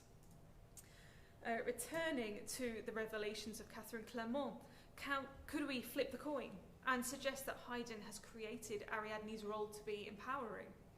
Clement suggests that there is a secret liberation in the downfall of women in music, that the unsinging of the mad woman's song represents then the true moment of empowerment for women in opera, the moment when they leap into the space that she would claim is no longer opera's but theirs. A pretty bold statement, and if this was to be accepted, if we were to work with it, then the sudden change from Arianna's sleepy, naive love to fierce anger and loss of control could be viewed simply as taking her rightful place in the spotlight. This is the moment to get her story heard. Clement's view is also considered by the slightly more temperate Gretchen Wheelock, who states that women were also empowered to mediate in the inner world of passion, fear, desire, especially in characters through whose agency in the minor mode becomes a force of both darkness and revelation. In this way, Wheelock makes the variations of Ariadne's emotions appear as a strength of emotional exploration compared to the extreme unsinging referred to by Clement previously. Although both views are understandable, this supposed empowerment still begins from the point of female pain, as none of the emotions noted by Wheelock are rooted in positivity. Even the volatile passion is used instead of love. Personally, I find it really hard to see Ariadne as empowered during the cantata, although her final aria does see her freed from the emotional restrictions of 19th century society so that she can finally present an honest version of herself. In this final aria, it's the outpouring of loss in the first line, "Ah, che more vorrei," how I would like to die, that marks a pivotal moment. The moment where confusion and upset has turned into finality and resignation. Beginning with a slow and distended weeping melody, the vocalist then navigates a shift into fast, florid anger, shown later at the point barbaro et infidel, traitorous and unfaithful. As an emotional turning point, a decision has to be made by the performer whether Ariadne lives or dies. The forte piano continues the angry theme and ends on a declamatory but ambiguous cadence that can be performed by the forte piano as a major or a minor chord. It's their choice. The way Haydn set it up, she could be rescued by and happily married to the god Bacchus, Dionysus, or she could leap from the cliff she has climbed in her distraught mindset. For me, I think Haydn has set her up to die. There's too much of a dramatic build-up for it not to end in tragedy, as well as her subverting 18th century ideals of femininity, which I'll come to in just a moment. Catherine Clement spends an entire book being very vocal about the outrageous use of violent deaths as a plot device for women on stage in opera, with her own translator, Betsy Wing, commenting on her work, saying that it's a woman's power of performance itself that causes their deaths. According to Clement, women's vocal equality, even superiority on the operatic stage, only helps to deliver the overpowering message that women must suffer and die. You've also got musicologist Helen Hacker, who goes even further, as she believes that the contemporary retelling of these stories goes so far as to celebrate the downfall of women, not even to merely narrate or provoke pathos.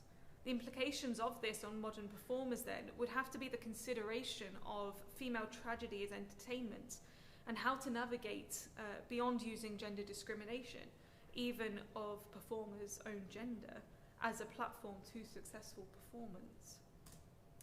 The problematic cyclical continuation of women's death on stage has been addressed more recently than Clement by Kimberly's award-winning 2019 production of the untitled Miss Saigon play, performed last year at the Manchester Royal Exchange as a response to the titular musical being performed at the same time in Sheffield. Kimberly's play features a Vietnamese young woman stuck in the eternal cycle of East Asian stereotypes throughout history, where each cycle ends in her inevitable violent death. Eventually, the play breaks the fourth wall in the second half, while a contemporary version of the same character attempts to physically break out of the set and break out of the stereotype. While naturally not the same as a Western Greek myth, Ariadne Anaxos does undoubtedly retain and enforce a number of stereotypes against women, including a loss of power, hysteria, a lack of femininity, and a foreign nature, culminating in suicide. The ever-outspoken Susan McClary places the blame solely on the composer, on Haydn, for the deliberate use of female emotions as entertainment. The techniques for emotional and rhetorical inflection we now take for granted are not, in fact, natural or universal. They were deliberately formulated during this period for the purposes of music theatre.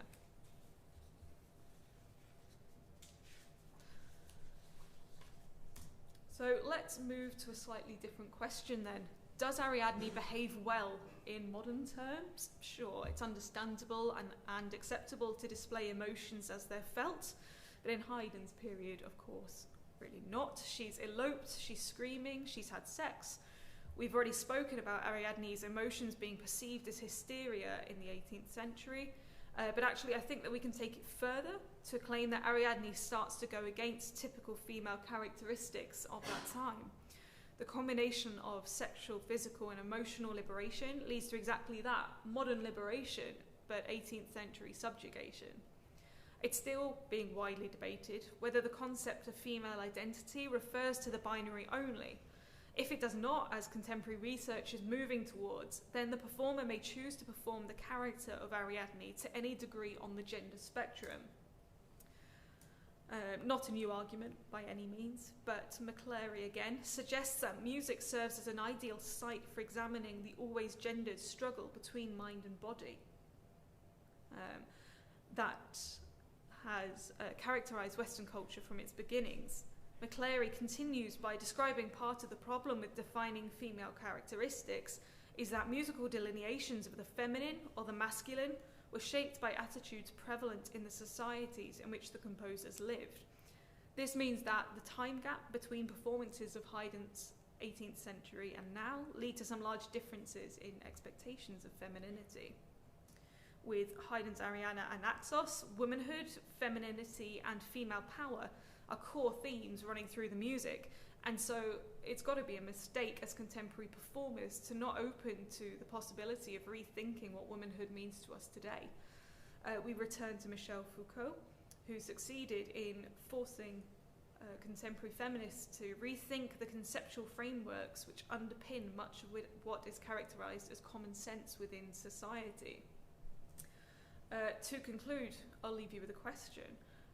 I think that to explore its relevance to today's catalogue of performers, one must ask a question of authenticity.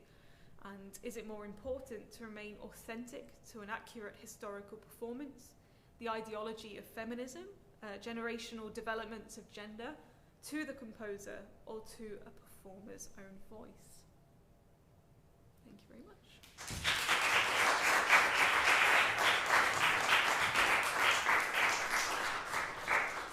Thank you very much indeed.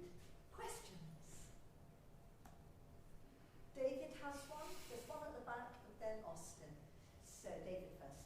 Phoebe, I'll be really quick. Thank you very much. That was terrific. I just wondered if you could maybe talk a little bit about, if you were to interpret this, how you may want to do it differently based on what we've been talking about just now. I'd be really interested. Sure, I mean the easiest way to do it is to change the ending each time. Does she live or does she die? It's up to you. And I mean, I guess the accompanist as well. And it's up to you on the day. You can do it however you feel. I think that could be really important for an authentic performance, is to go with it. Do you think there's also some currents? I was really interested in what you were saying about the way, because I was looking at the score again just to remind myself. I mean, could you interpret her kind of awake from slumber in a more, in a stronger way, perhaps, than just confusion, for example? I've never gone to immediate confusion. I think she's woken up and he's not there, and you have a solid, pretty much the entire first recitative, where actually there is no minor chord undercurrent. She's actually just quite happy. She thinks he's around the corner. The confusion comes in a little later, which means you can actually have a really gentle opening, which is such a contrast to the very angry ending. Great, thank you. At the back. Yes, following on and similar to David, I'm interested in how you form your, like how important the feminist reading is in your live performance, and how you find your agency, if you can and do, in this piece. Sure, I mean for me it's important, but I think for anybody else performing, whether female or male, I think it's important to be aware that these things are going on at the same time. It doesn't necessarily have to impact on your performance, but if you're aware of problems, struggles going on underneath with minority characters, then as long as that awareness is there, then perform it how you will. I think I'm really interested in your specific, like how you find your agency within For me, yeah, I don't like to perform it that she dies. I like a really angry, vengeful Ariadne who goes on to be married and hating heroes for all time. I think that makes me laugh, but it's up to everyone else. Thank you, Rosie. I'm sorry you got such a long way away. I didn't recognise you, but now I do. Austin. Yeah, I was wondering, because you talked about some of the decisions Haydn made, and it got me wondering about his agency and things like that in the compositional process. But my first question is quite a simple thing. Who wrote the text for this? So it's anonymous, Okay. which doesn't make research very helpful. Yeah, well, what might be helpful is looking at, so Ariadne of Knox was, at this time in Central Europe, was a huge hit, Yeah. but mainly out of the melodrama tradition. And Haydn is certainly playing into that tradition. As you said at the beginning of your talk, hundreds of settings, there's hundreds of paintings of women in this role from just 1770 to Mm-hmm. 1790. And I think it was based on Gerstenberg's cantata from about 1767, you said? Yes. And I guess I don't know if you've looked into those settings of the melodrama and, Yeah. and how it relates, but I would be interested to know if that changes at all in your interpretation as a performer performing this. I mean, they're quite similar. The major difference is there's no singing in the melodrama. There's music, of course, but no singing. And some have, Jacqueline Weber has written a lot about this, and this idea of the sublime is at the heart of that awakening of Ariadne realizing Theseus Mm-hmm. has fled, and it's this sublime moment, more in like a Burkean sense than any Kantian stuff, of self-preservation, and this introducing aesthetic distance between the subject matter of this forlorn, forsaken female protagonist and the audience, and most of the audience at this time, who are consuming very eagerly novels like Pamela and Die Dames Humanitatis, right? These epistolary novels. And in a very similar way, this cantata is like not a staged, but a recited, sung epistolary novel, where you're given these inner thoughts of the protagonist. And so, yeah, sorry, I realized that wasn't really Wasn't a more question. random thoughts, But but no, you're completely right. It definitely is. But does it have to be now? No, not at all. But just out of curiosity, have you looked at all? Yeah, I looked at the German Gessen tradition, book. and does it inform the way you perform the cantata? It's kind of tricky because as a vocalist, most of my work comes from vocal music. Not particularly, because I think for me this piece is all about choice. And those choices can be whimsical, they can be deep and meaningful. So going with influences from other pieces of music can be problematic. Wonderful. I'm going to take, 2 questions and only 2 minutes. Simon. Yes, can I ask, because we've discussed this at length before, I forget whether or not we were discussing Uruguay in particular. There's not triad there in Uruguay after the food, but Yes. a fair amount of tension there as well.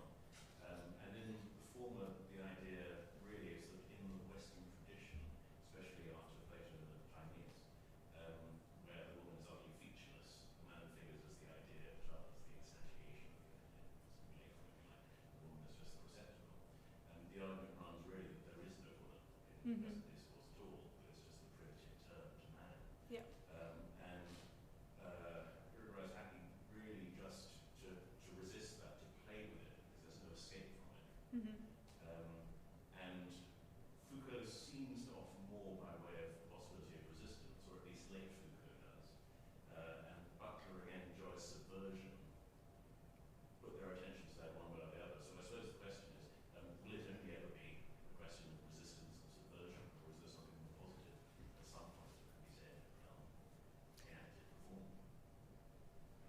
think you can make it positive, definitely. The idea of women being, or existing in relation to man, it's definitely touched on by Butler, wasn't it, as well? And like I said, Ariadne's, everything that she does is caused by Theseus.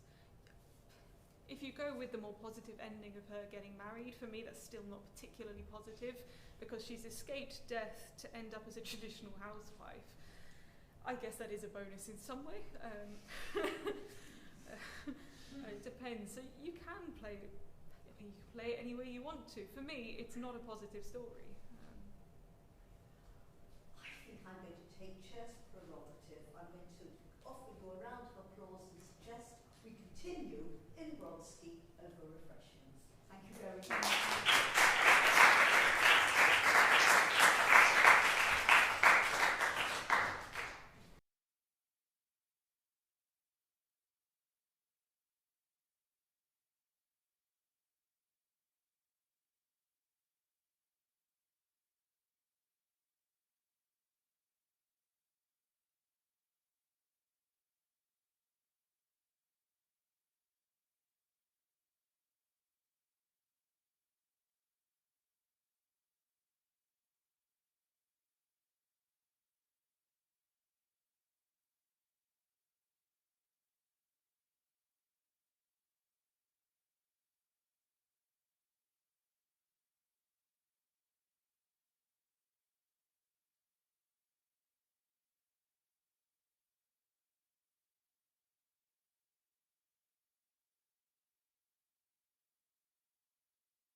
Thank you.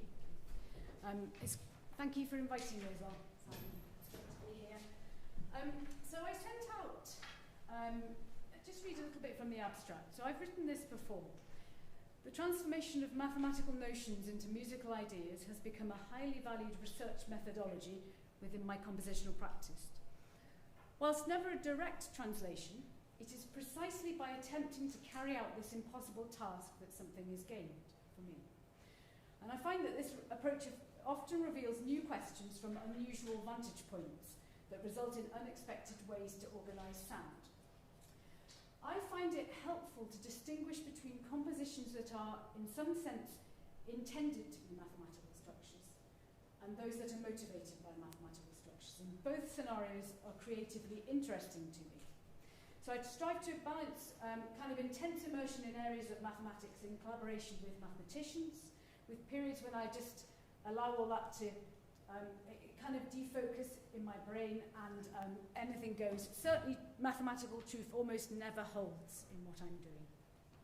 So what I wanted to do in particular to this crowd of people, philosophy-based humans, I really wanted to share about 3 different examples from my work and ask you to sort of respond and give your ideas. I know actually from many conversations with Simon, what I really enjoy is a completely different take and a completely different look on everything that I'm doing. So I'm going to try to present 3 different examples. So here goes. I wrote a piece in 2016 called Taurus. It's an orchestral piece and it's based on this mathematical donut. Now, in terms of a donut, usually mathematicians like to think of it as a flat donut rather than the jam one we're used to. So if you do that with a piece of paper, but then you also fold this one round, you kind of get a flat donut like that. And it's of great interest that you can go around it in 2 different directions, the blue arrow and the red arrow through. And that kind of was what I was thinking about. It's as though, I mean, it's like a Platonic ideal. This was something that was at the back of my mind all the way through my compositional process. I was thinking about this. It was almost like this was a lens for every single parameter that I could think of. Here's an example. So with pitch, I took a major 6th, and I sort of expand it out, and it comes back in again. In fact, we'll just listen to it. This is the kind of harmonic idea throughout the whole work.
sketch I make, this is typical of the kind of thing I would do. So I'm really thinking about travelling around and round this torus shape.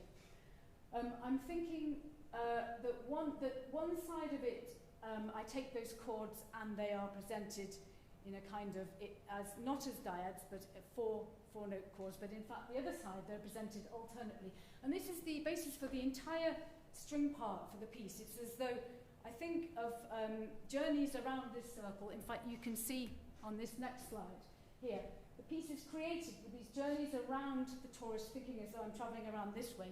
You have the strings as the backdrop, but then it's as though there are different landscapes. So you have different, what the woodwind's doing, what the brass is doing, what the particular percussion are doing is absolutely different all the time. And I imagined the radius shrinking as this went. Now, in fact, it's not really what I did to create this. I mean, this is ideal. This is always what's going on in my head. This is what I want to create. But in fact, it was much more about cutting the material and as well obscuring it. You don't always hear this, and there are lots of other things going on. But basically, this is kind of what's at the back of what I'm trying to do at all times. And the seventh version is really tiny. I mean, I think the first one, you do hear most of it, is about 5 minutes. The piece is 23 minutes. By the middle one, you only hear a solo viola, like the whole piece hangs on this solo viola, which plays a little snippet of it. At which point, you kind of get catapulted into the second half of the piece, where I was thinking about rotating around a different. I was thinking about rotating around the other part of the torus. So that's a very, very different kind of music there. Now, what I'm not going to do is play you the piece because there's not time, but I hope that some of you might go and listen to it and hear that bit. And also to say that whilst I was completely obsessed, as James would say, subject for me was this torus, but in fact, there are so many other things I'm thinking about. This is another one that crept in. I just spent a bit of time in the Liverpool University with people studying dynamical systems and chaos theory, and so the flap of a butterfly's wings in Brazil can set off a tornado in Texas. And this, no matter how much chaos there is, if you can make a very small change to the system, you can create stability, is also something that I'm thinking about all the way through. You can find this piece, and also sphere and anti-sphere, other responses to shapes that I've had on this CD. Now, those pieces, and torus in particular, is very much I'd call it motivated by a mathematical structure. This piece is very much more me trying to, as hard as I can, to actually create one, working with the mathematician Marcus de Soto and the Piatti String Quartet. We were working on this problem. So Marcus came to me and wanted to work, see if I could write some responses to, or some musical adaptations of Euclid's famous proofs. Now, and I came up with this, and all the time, this was my research question. What if I approach writing music as though I'm proceeding with a construction of a mathematical proof? Now, I'm going to just try to talk through one of them. There are 5 movements in this piece. This is the first one, proof by contradiction. I'm talking through this one. This is a classic mathematical proof, which perhaps goes slightly against the spirit of this conference, but I will do it anyway. If you want to prove that a statement about numbers is true, then start by assuming the opposite. For example, suppose I want to prove that the square root of 2 is not a fraction. Start by assuming that there is a fraction whose square is 2. And then follow the logical implications of assuming the opposite until you reach an absurd conclusion. The contradiction that you have deduced means that the opposite assumption you made must be false in this classical sense. Hence, your original hunch about the numbers is the truth. So that's a classic mathematical proof in the Euclid. Now, so what did I do? So here, well, I chose the opening bars, more Haydn, everyone, of Haydn's first published string quartet to represent something axiomatic. I then imagined what it might sound like if I attempted to prove Haydn's own ending true, simulating a proof by contradiction.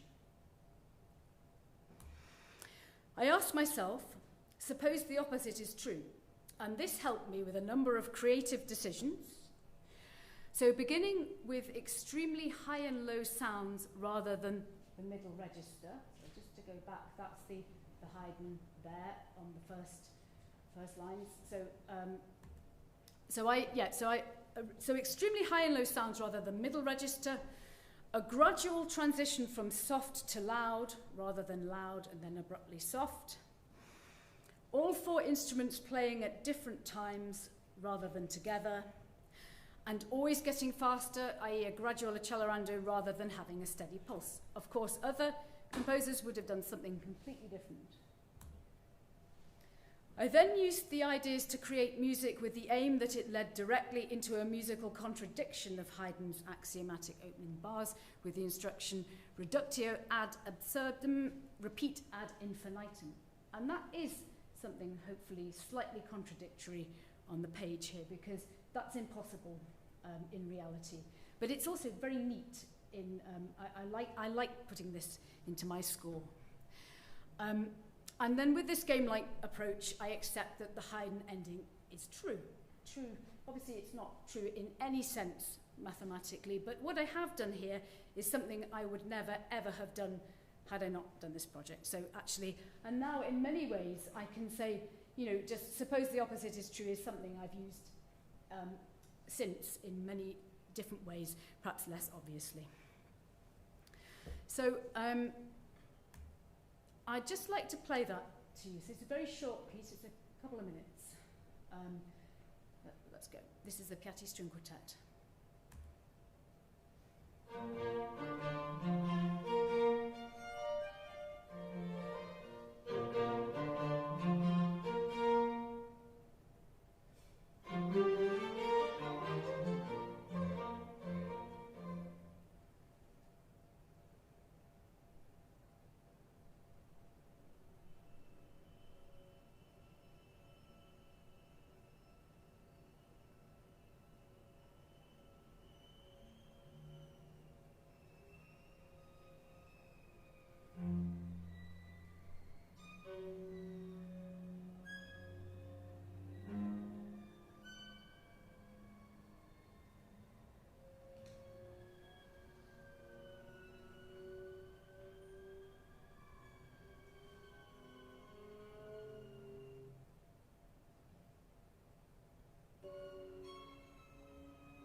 So I'll briefly mention this piece, Sphere.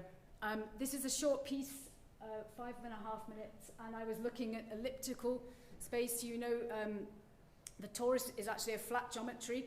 The sphere is an elliptical geometry, and what this means is that, one of the things it means is that angles, we taught at school that angles on a triangle add up to 180 degrees. On a surface of a sphere, they add up to more than 180 degrees. That was something of interest here. But also this question I was thinking about, and I don't have time to go into it now, but I want to mention it just for you. can local musical space inform notions of higher dimensional global mathematical space that are otherwise impossible to visualize? So like 4D and things. Because I do think that music is really wonderful for many dimensional parameters and things. So, and how just thinking about journeying around it in higher dimensional musical space shape my music. So that's just something I think about. And this is the last piece I want to talk about, Antisphere. So this is another orchestral piece. It's about 18 minutes long. It was written in 2019 after the Music of Proof. And in fact, it was actually many discussions with Marcus about these spaces. And he said, why don't you think about negative curvature? And that's what this is. Hyperbolic geometry, rather than the elliptical one, but in this, angles on the surfaces of this angles add up to less than 180 degrees. And I was interested in this piece. I was really interested in this shape. It's called a pseudosphere or an antisphere. I like the word antisphere. And there are lots of different models of hyperbolic spaces. There's other one, a Poincaré disk, and Escher used this one quite a lot. And as you can see, this figure steps away, but the man will never reach the edge of the disk because it is infinitely far away. So the edge is outside the space, and here there's a kind of infinity through the antisphere. But otherwise, this is saddle-shaped everywhere. So again, I think this is my most paradoxical piece in many ways. I'm really, and also thinking about infinity, infinitesimal, and also infinity. So what I did first was I see this shape here. I took a half of it and I was thinking about it as though the infinity was kind of joined. Again, it's not very realistic, any of this, but that doesn't matter, fortunately, in my field. And I was also really inspired by the idea of a strange loop from Douglas Hofstadter, which is this paradoxical feedback loop that you, let's just read the definition. Despite one's sense of departing ever further from one's origin, one winds up to one's shock exactly where one has started out. A strange loop is a paradoxical level-crossing feedback loop. So I kind of was thinking about creating that here with that shape.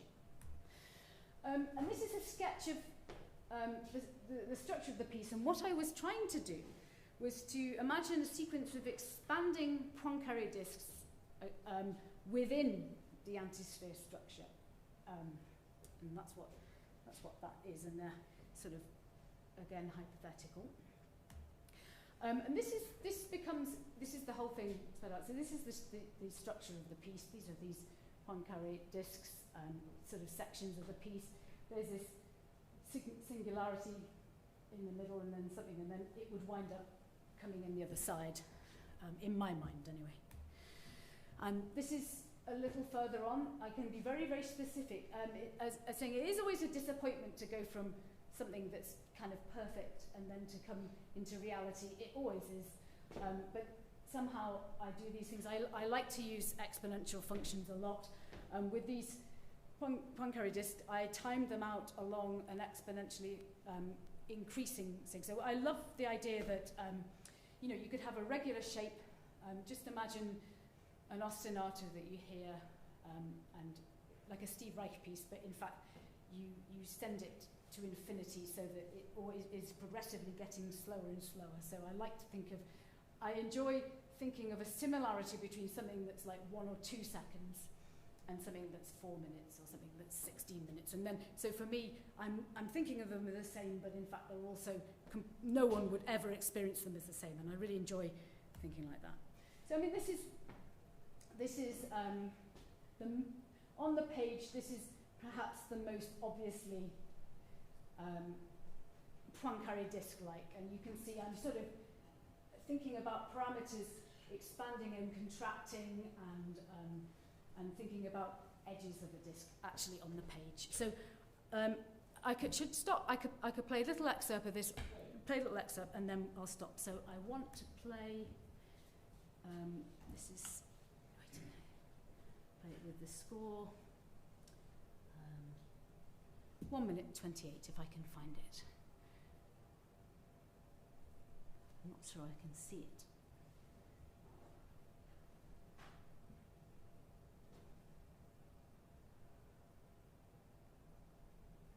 play. I'm going to play where the Poincaré discs start small and get right. They get. This is a minute and a half in, and these Poincaré discs start appearing and get rapidly. So here's one.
Thank you.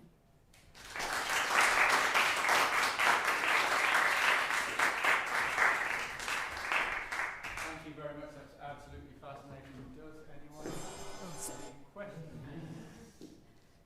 Many questions. Hi Emily, thank you so much. It's really fascinating. I really love this idea of trying to do something impossible in music, and then at the boundaries of what seems possible into impossible, something new will emerge. I'm wondering though, how do you make this cut, the point at which you stop tending into the impossible? With the hide and proof, you could keep on going with the sort of opposition, right? You could get increasingly more absurd. You could bring in a marching band with a troop of elephants. The ceiling is collapsing. But you could. Of course. But my question is for you. How do you? I feel I'm reminded of someone said something about Zeno's paradox of tortoise and Achilles. That mathematicians would sort of ponder this apparent paradox, and then someone from a certain kind of empirical position would simply set up the race and measure it and see, the tortoise doesn't win. Achilles easily beats the tortoise. There has to be this process, I think, when you're rendering something into something physical, where you cut away from the impossible and something actually possible happens. And how do you do it? Well, I mean, it is different each time, but genuinely, I also have quite a practical mind, and I weigh up both of them. So, I spend quite a bit of time with an ensemble. I like to know their complete limits and things like that. I also, I would say, actually, in the score of the contradictory piece, that's infinity in the score, so I don't have to worry about that. It's the players who have to worry about that, because they can't possibly achieve that. And that's okay, obviously. But I think the thing is, I never feel like I've achieved the thing ever. But I accept that whatever I produce is imperfect, and that's fine. It makes your music somewhat like the Escher bunkery disc, in that it's not a bunkery disc. No, it isn't. But also, I am not trying to be. See, I'm showing you my process. So I am not saying to you, this is anything to do with mathematics. This is a piece of music, and I've created it like this. So and it's not only kind of bound, or there are so many other things in it. This is a talk through the lens of mathematics. I'll give you a talk through the lens of poetry and a talk through the lens of something else. This is why I'm interested in your subject, because I can tailor my subject, but it's not sort of. I think people often would think that I'm trying to create a mathematics. I really am not. I'm just deeply interested in mathematics and lots of other things, and I'm interested in shapes, and I'm trying to show you the kind of thing that matters most to me in the piece, that kind of thing. So it's not that I'm trying to produce that at all, but it's affecting what I do. I don't know if that's helpful. If I could ask one quick final question, why not call your pieces things like Piece for Orchestra, Composition No. 1 for String Quartet? Well, I could, but it's less poetic, and be invited to fewer talks. Yeah. Probably time for a couple more questions. Anyone? Thanks for that. Yeah, that also love all these concepts in music. I was going to ask you about emotional colour, in the sense that I suppose all these mathematical objects can be emotionally neutral in a way. You're almost producing something out of them. I wonder, is that something you think about? Are you trying to sort of create an emotionally neutral object out of them, or is it something you're happy putting your own emotional colour on afterwards, or is that it's probably something more that I don't like talking about, actually. Yeah. And I don't like talking about it. But yeah, I would say it's deeply emotional music. I find it easier to talk about that. One more quick question. Jane? Thank you so much. The contradiction the proof by contradiction reminds me very much of Daniel Wilkinson's idea of critical musicology, which kind of got kicked off with play a well-known piece completely the opposite way to the way that the composer intended it. So, for example, the first movement of the Moonlight Sonata, Fortissimo and Prestissimo, which I think raises kind of horrendous ethical questions. What are the rights of the composer here? But actually, I think if you are the composer, you are absolutely entitled to make these choices of how you are going to use source materials. And so again, once we come up again against the idea of the subject and the subject. So what's the question?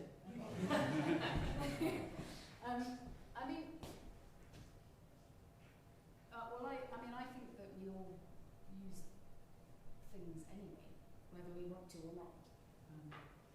I'm happy with any interpretation from a performer as well. In fact, just to make a point on that, I have been lucky enough to have some pieces played by many, even different orchestras, and that I like more than anything, because I learn from this experience. So yeah. Great, thanks. Okay, join me in another round of applause.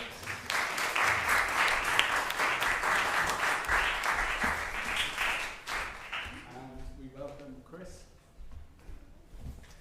Just be a minute with this. You're a wildlife artist as well. Yeah. Well, I never knew that. Right. Yeah, I do sort of photorealistic stuff. If you want to have a look at but on Instagram. Right, HDMI. Have a look at a medium-sized cat on your website. Oh. It was realistic. Thanks very much. Okay. So my talk is going to be about something that's perhaps related to some of the ideas that Emily was raising there about mathematics being a propositional way of knowing. I'd like to talk about the opposite, about non-propositional ways of knowing. So the idea that you were raising about the triangle being about sort of adding up to 180 degrees. So I'd like to talk about the opposite of that, so non-propositional rather than propositional ways of knowing. So I'd like to dedicate this speech, first of all, to the memory of Professor Michael Sugrue, whose lectures on philosophy were my introduction to so many of these ideas. He was also the inspiration for creating the RNTM Philosophy Society, and he sadly passed away last month in January from terminal cancer. He was a great teacher and a lovely man, so I hope that his YouTube lectures will continue to inspire millions of people, as they already have. So today I'd like to talk about dialectics of love in Plato's Symposium. So in our examination of dialectic, one of the first assumptions that we typically make is that dialectic is propositional. In the modern Hegelian understanding of the term, dialectic involves 3 stages of propositional development, the idea of thesis, antithesis, and synthesis. And in the traditional Socratic understanding of dialectic as a method of refutation, propositions are put forward and negated in order to distinguish between true and untrue statements. So I'd like to suggest that the idea that Socrates' method of dialectic is merely propositional may not necessarily be the case. In what is beginning to be understood as the third way of interpreting Plato, Francisco Gonzalez opens up the possibility that dialectic enables people to realize non-propositional ways of knowing. And this is also a topic that John Vervaeke, one of our guest speakers at the Philosophy Society and professor of cognitive science at the University of Toronto, explores in depth in his YouTube lecture series, After Socrates. So in this presentation, I'd like to offer an interpretation of Plato's Symposium, one of the famous dialogues of Socrates, which examines how we can understand knowledge as non-propositional, practical, reflexive. So before we explore the symposium, I'd like to distinguish between these terms. So according to Gonzalez, if propositional knowing is knowledge of what is the case and being describable, non-propositional knowledge is knowledge of what is the case without being describable. So Gonzalez expresses this mathematically. He says if propositional knowing is knowing X is Y, non-propositional knowing is knowing X. Moreover, if propositional knowledge gives us beliefs, knowing that a proposition is true, non-propositional knowledge gives us skills, knowing how to do something. John Vervaeke also points out that propositional or semantic memory resides in a different area of the brain than non-propositional procedural memory. For example, propositionally, I know that a triangle has 3 sides and its angles add up to 180 degrees. In contrast, I would suggest that skills such as riding a bike or playing a musical instrument can't necessarily be reduced to a set of propositions and are therefore non-propositional. Similarly, I would like to suggest that our experience of love is also non-propositional. Imagine needing your loved ones to prove their love for you in a logical proposition or like a mathematical equation or syllogism. No, I don't think it works that way. I know that I love my partner without needing to prove it logically. Instead, I try and understand how to love her in a way that we can appreciate together. So one of the first examples of non-propositional knowledge that we are made aware of in Plato's Symposium is that the story is a recited account from Apollodorus, who has committed the dialogue to memory, demonstrating his skill as an orator. And this is to encourage us to appreciate the importance of the dialogue, which is true of all great oral traditions. Apollodorus himself wasn't actually at the symposium and is instead reciting an account of the events which he heard from Aristodemus. So there's a great deal of artistic license being taken here by Plato. I might even suggest that the structure and the composition of the symposium is informed by its oral nature.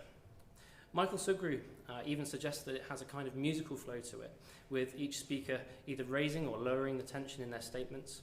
And this is made even more evident by the fact that there were speeches that have been forgotten, perhaps in the same way that a composer might redact or refine their work for more sort of emotional impact, such as Brahms' first piano trio. Nietzsche once said that it is my ambition to say in 10 sentences what others say in a whole book. Similarly, Apollodorus' skill of knowing how to refine his account is reflected in how impactful and memorable the text is. So think about how short the symposium is. It's only about 50 or so pages long. I'd also like you to think about the subtext behind all of these speeches. There's a sort of unspoken attraction towards eros, which gets stronger as we progress through the dialogue. It's also worth noting that the symposium is a kind of philosophical drinking party, so accompanying this increasing attraction to the knowledge of love and wisdom is an attraction to drunkenness and to bodily pleasure. And the tension between these ideas will sort of push and pull one another throughout the dialogue, like centripetal forces.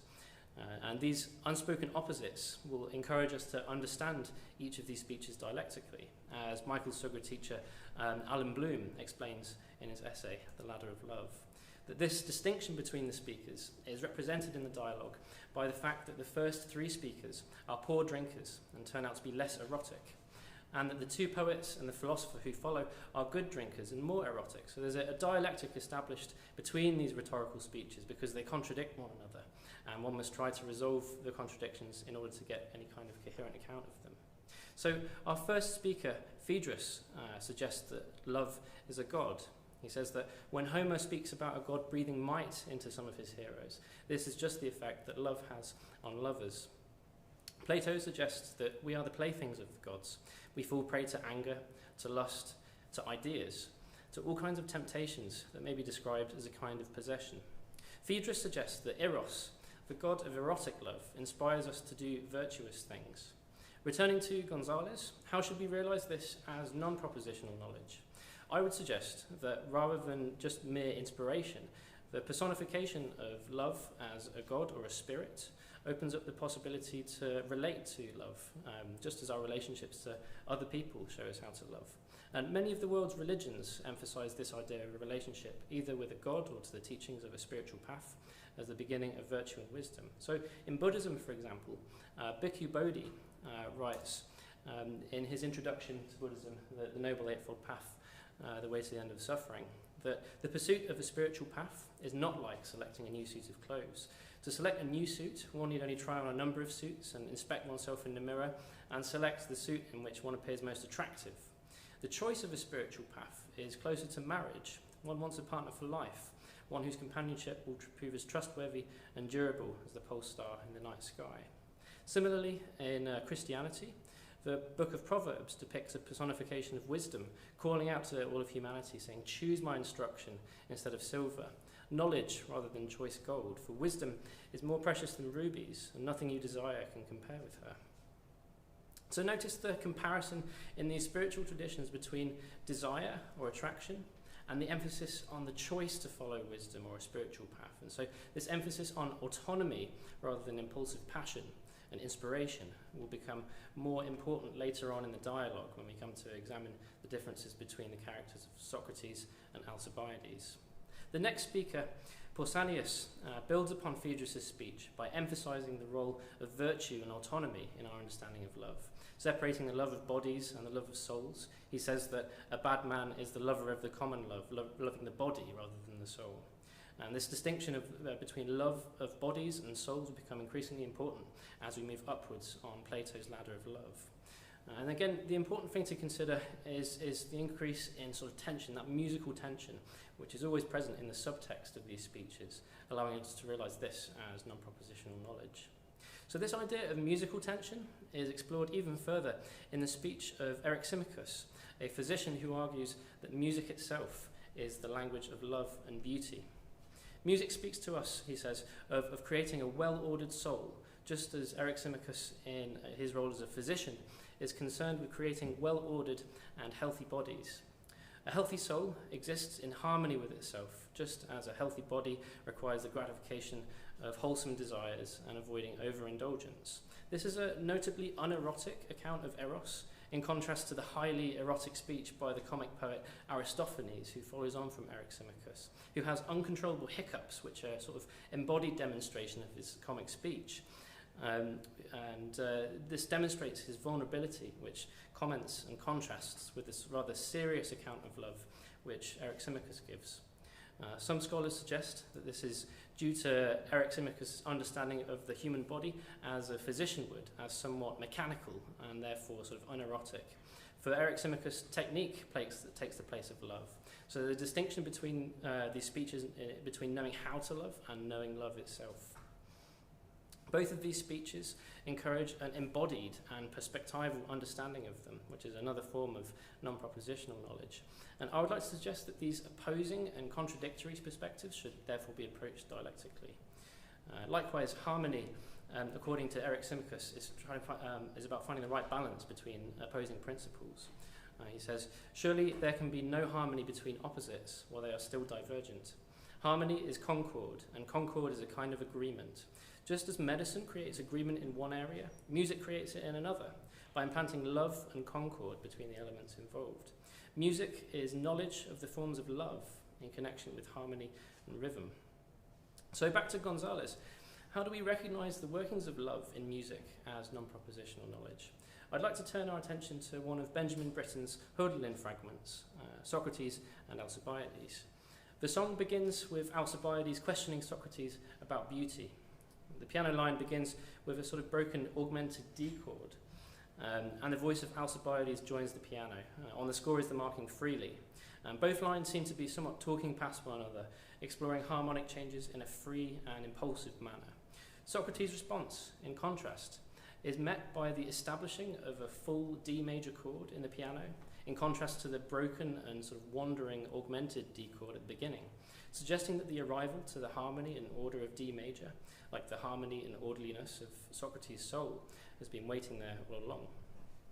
The dynamic is reduced from mezzo forte to piano, creating a feeling of intimacy, and when the love of beauty is finally mentioned at the end of the song, the dynamic is reduced even further to pianissimo, and this is the climax of the whole piece, bringing us even more intimately with the love of beauty itself. Notice also that the piano texture changes from monophonic to homophonic, giving order and structure to the chords, just as Socrates' soul is ordered and beautiful. I'd like to suggest that all the claims I've just made about this music are not founded in explicit propositions from the composer, but an interpretation of the music as a metaphorical language, so-called word painting, by which Benjamin Britten is able to convey the meaning of the Hölderlin poem beyond what the words are able to communicate propositionally, knowing that they are true or false, but rather in their delivery as a musical performance, knowing how to sing them. So metaphors have this ability to sort of blur the boundary between propositional and non-propositional thoughts. It might even be worth suggesting that metaphors are non-propositional language, allowing us to blend the meaning of propositions together without necessarily making logical sense. Instead, metaphor gives us this ability to sort of hallucinate a kind of conceptual synthesis. This syllogism demonstrates how metaphors function in this way. My eye is something I see through. A window is something I see through. My eye is a window. Obviously, syllogistically, this doesn't make sense as a logical proposition. My eye isn't really a window. But I would suggest that it works perfectly well as metaphorical language, insofar as metaphors can join many meanings together, which Michael Sugru describes as polyvocal language, saying many things at once, rather than the univocal X is Y language of propositional logic, allowing us to engage in a greater capacity for symbolic thought and expression.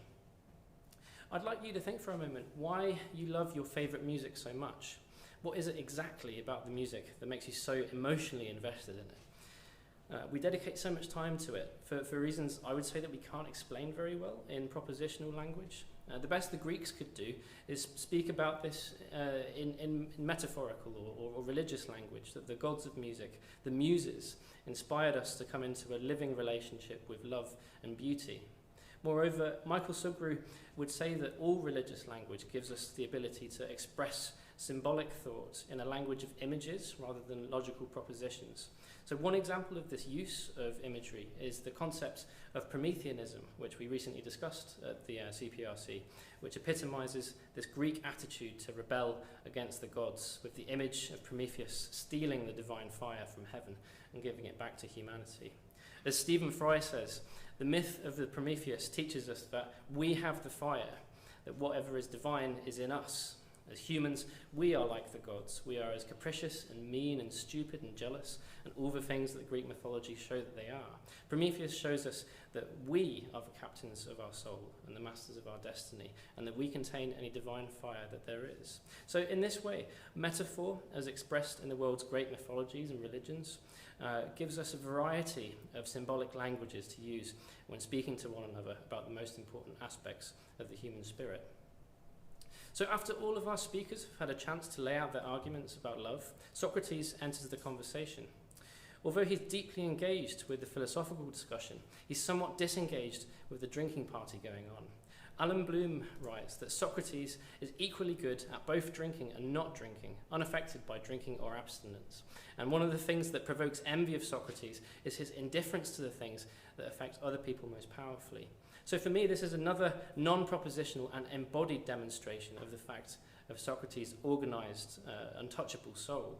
And this is in stark contrast to Alcibiades, who later on arrives at the symposium very drunk and is concerned with bodily pleasure, yearning to make love to Socrates' body, which would represent a kind of defeat of Socrates' argument that an everlasting love is the love of souls and not bodies, and that love is the desire to have the good forever, and not just for a single moment of bodily passion. And these are another example of opposing and embodied perspectives which we can approach dialectically with, as Nietzsche says, one perspective through the mouth of a divinely inspired prophetess and the other under the inspiration of wine. So given the many perspectives which are offered in the symposium, it should not be surprising that this was one of Nietzsche's favourite works, which Francisco Gonzalez suggests was highly influential in his doctrine of perspectivism. At the centre of Socrates' argument is the retelling of an account of love that comes from a wise prophetess called Diotima.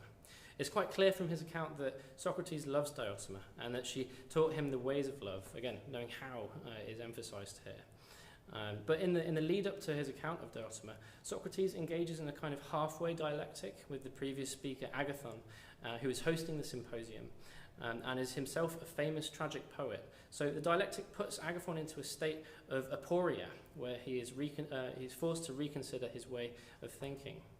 He says, "I can't argue against you, Socrates. Let's accept things as you say." And Socrates replies, "It's the truth you can't argue against. It's not difficult to argue against Socrates." So John Vervaeke, in his attempt to reverse engineer the Socratic method, argues that aporia, being forced to reconsider our beliefs, is one of the main goals of dialectic. Vervaeke cites Vasilis Politis, who claims that the search for knowledge for Plato depends on aporia, which for Vasilis means a radical reorientation of the soul.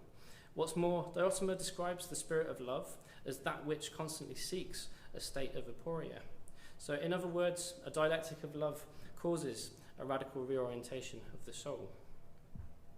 I'd like to encourage you to think of dialectic in this way, also as a non-propositional skill, with the emphasis on knowing how to think dialectically and to produce aporia, rather than knowing that a proposition is true or false. Moreover, I would suggest that we should also think of the previous speeches made in praise of love in this way, such as the differences in eroticism between Eryximachus and Aristophanes, or the differences in that sort of musical tension between Phaedrus and Pausanias, or the opposing perspectives of Socrates and Alcibiades. I'd also like to suggest that what enables Socrates to encourage Agathon upwards on the ladder of love through dialectic is that Socrates himself is committed to the golden love of beauty and wisdom. Remember at the start of this talk I spoke about how love itself is non-propositional, that you can't necessarily put into words why you love the people who are closest to you or why you love a piece of music so much. You simply know that you do. Likewise, I would go as far as to suggest that what is guiding Socrates' process of reason, in this way the non-propositional is guiding the propositional. Knowing how to think is informing knowing what to think. As Socrates finishes his speech, Alcibiades bursts into the symposium. He's described as being a very attractive man. He's proud of it, in contrast to Socrates, who is described as resembling the appearance of a satyr. Alcibiades, rather than making a speech in praise of love, gives a eulogy in praise of Socrates. Just as Marsyas the satyr plays attractive and hypnotic melodies on his flute, Alcibiades is overwhelmed and spellbound by Socrates' speeches, as though they were an attractive rhetoric like that of the sophists, rather than a hard-earned dialectical skill. He wants to lay with Socrates, but he's prevented by Agathon. Socrates demands that Alcibiades' intention to sleep with him is a poor trade-off, that he's exchanging gold for bronze, the golden love of truth, beauty and goodness in exchange for immediate bronze bodily pleasures. In the end, despite all of Socrates' efforts, Agathon moves aside and the attractive Alcibiades wins the heart of the crowd, and they all turn to bronze desires, drinking vast amounts of wine. Socrates tries desperately to engage them all once more in a philosophical discussion about the unity of tragedy and comedy, but they've all become too tired to care. All of them decide to exchange gold for bronze, even after being so convinced by Socrates' reasoning to pursue the love of wisdom over the pursuit of pleasure. So think about that for a moment. If reason alone isn't enough to convince people to pursue the philosophical life, then what does it take? So then the question Plato leaves us with at the end of the symposium is this: what makes the difference between Socrates and Alcibiades? What gives Socrates the ability to choose gold over bronze, to choose this golden standard and not to be led astray by the bronze pleasures? I would say Plato leaves it an open question, but perhaps gives us a clue in the Apology of Socrates, where Socrates claims to have a daemon, a spirit whose voice comes to him and always forbids him to do the things that tempt him. Strangely enough, Diotimus says the same thing about love, that is also a daemon, a great spirit, which binds us with the good forever. Socrates, then, is the man who is most powerfully attracted to the good, just as Eros is the most powerful attraction to the beautiful. Michael Sugru, in his final lecture on the symposium, reveals that Socrates is a unique kind of hero. It turns out that Socrates is in disguise. He's not really human, nor is he a god, but is a powerful spirit which mediates between heaven and earth. He is the spirit of love. So notice how Michael Sugru knows how to use metaphorical or religious language to speak about the most important aspects of Socrates. Michael, I would say, was a fluent Platonist and spoke to us at the Philosophy Society about how for him Platonism existed as its own spiritual tradition alongside the Christianity he grew up with. And both Christianity and Platonism gave Michael the ability to speak with fluency in opposing vocabularies consisting of the images of both Jerusalem and Athens, the traditions of faith and reason, opposites he knew how to synthesize through a process of dialectic, united by the spirit of love. Ultimately, the story of the symposium shows us that love should guide reason, and the orderly and virtuous soul should be oriented towards the spirit of love. That an orderly, beautiful soul, guided by the light of love, is necessary for a sane and rational mind. After all, rationality means to ration and organize our thoughts and to put everything in its proper place. So perhaps the first step in creating a beautiful soul, then, is to know how to furnish the mind with beautiful beliefs, which will help light up the path to the pursuit of love. In the words of the late Michael Sugru, reason is a good servant and a bad master. What we ultimately serve is love. Thanks very much.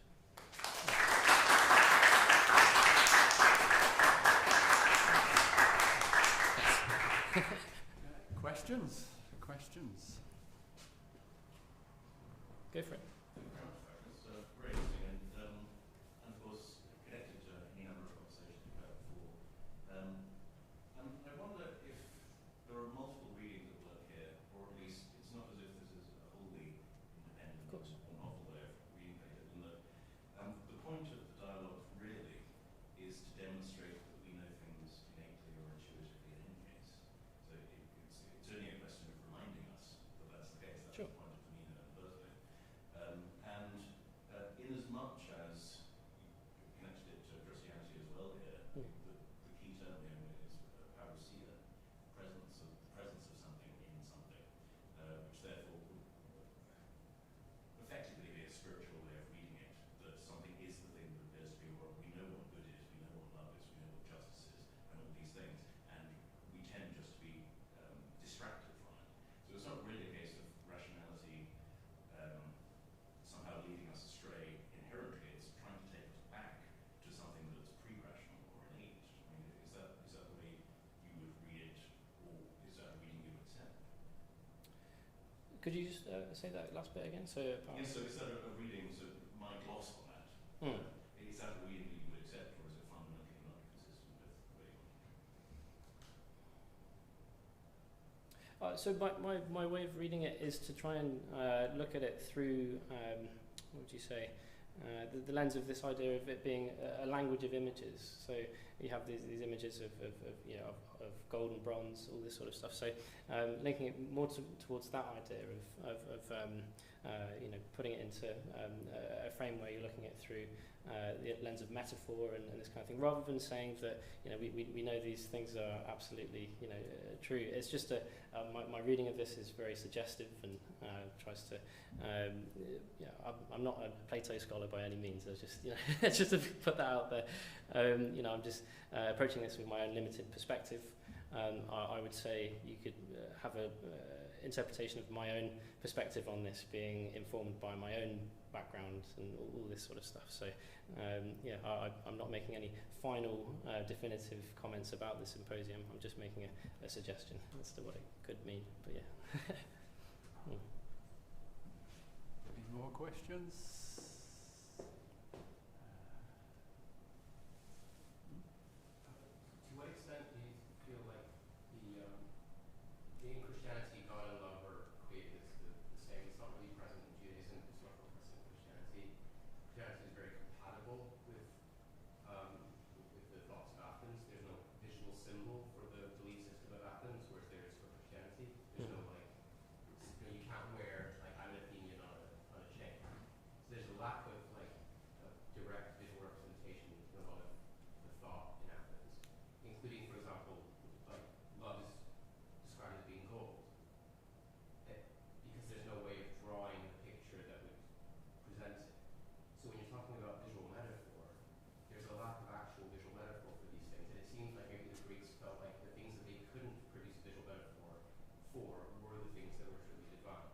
To what extent would you agree with that? I would say that for Plato, I know that he visited the Eleusinian mysteries, which were a way of engaging with this sort of underlying religious imagery to do with the Greek philosophy that was coming out of Athens. So there is a sort of, and Plato remarked on that, saying that it was there was something very, very true and real about these the experience there, the Eleusis.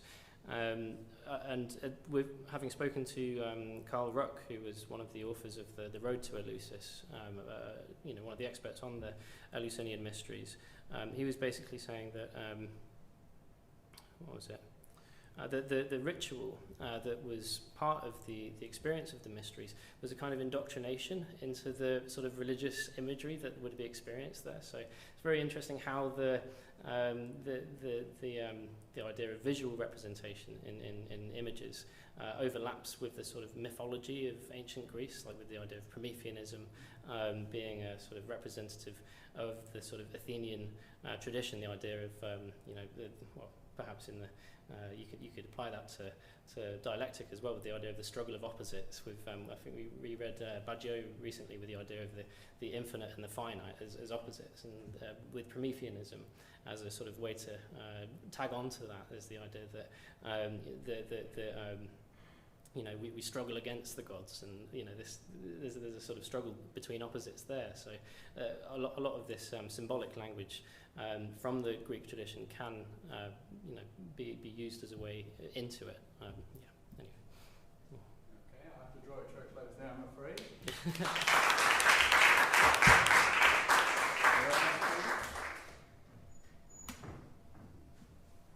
And the last speaker in this session, I'd like to welcome Dave Bainbridge. He'll be talking about something very clever and what?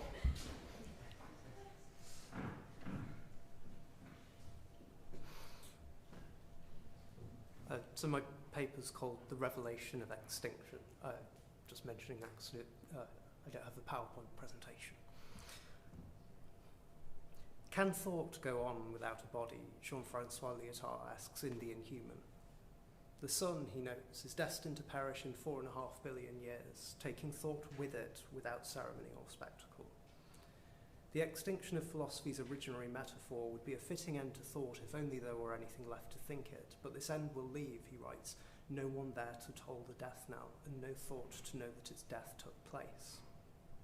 No matter what means might be deployed to circumvent this end, interstellar travel, the migration of thought to a medium other than the all too fragile human body, and so on, Sooner or later, Ray Brassier adds in Nihil Unbound, both life and mind will have to reckon with the disintegration of the ultimate horizon when, roughly 10 to the power 1,728 years from now, the accelerating expansion of the universe will have disintegrated the fabric of matter itself, terminating the possibility of embodiment.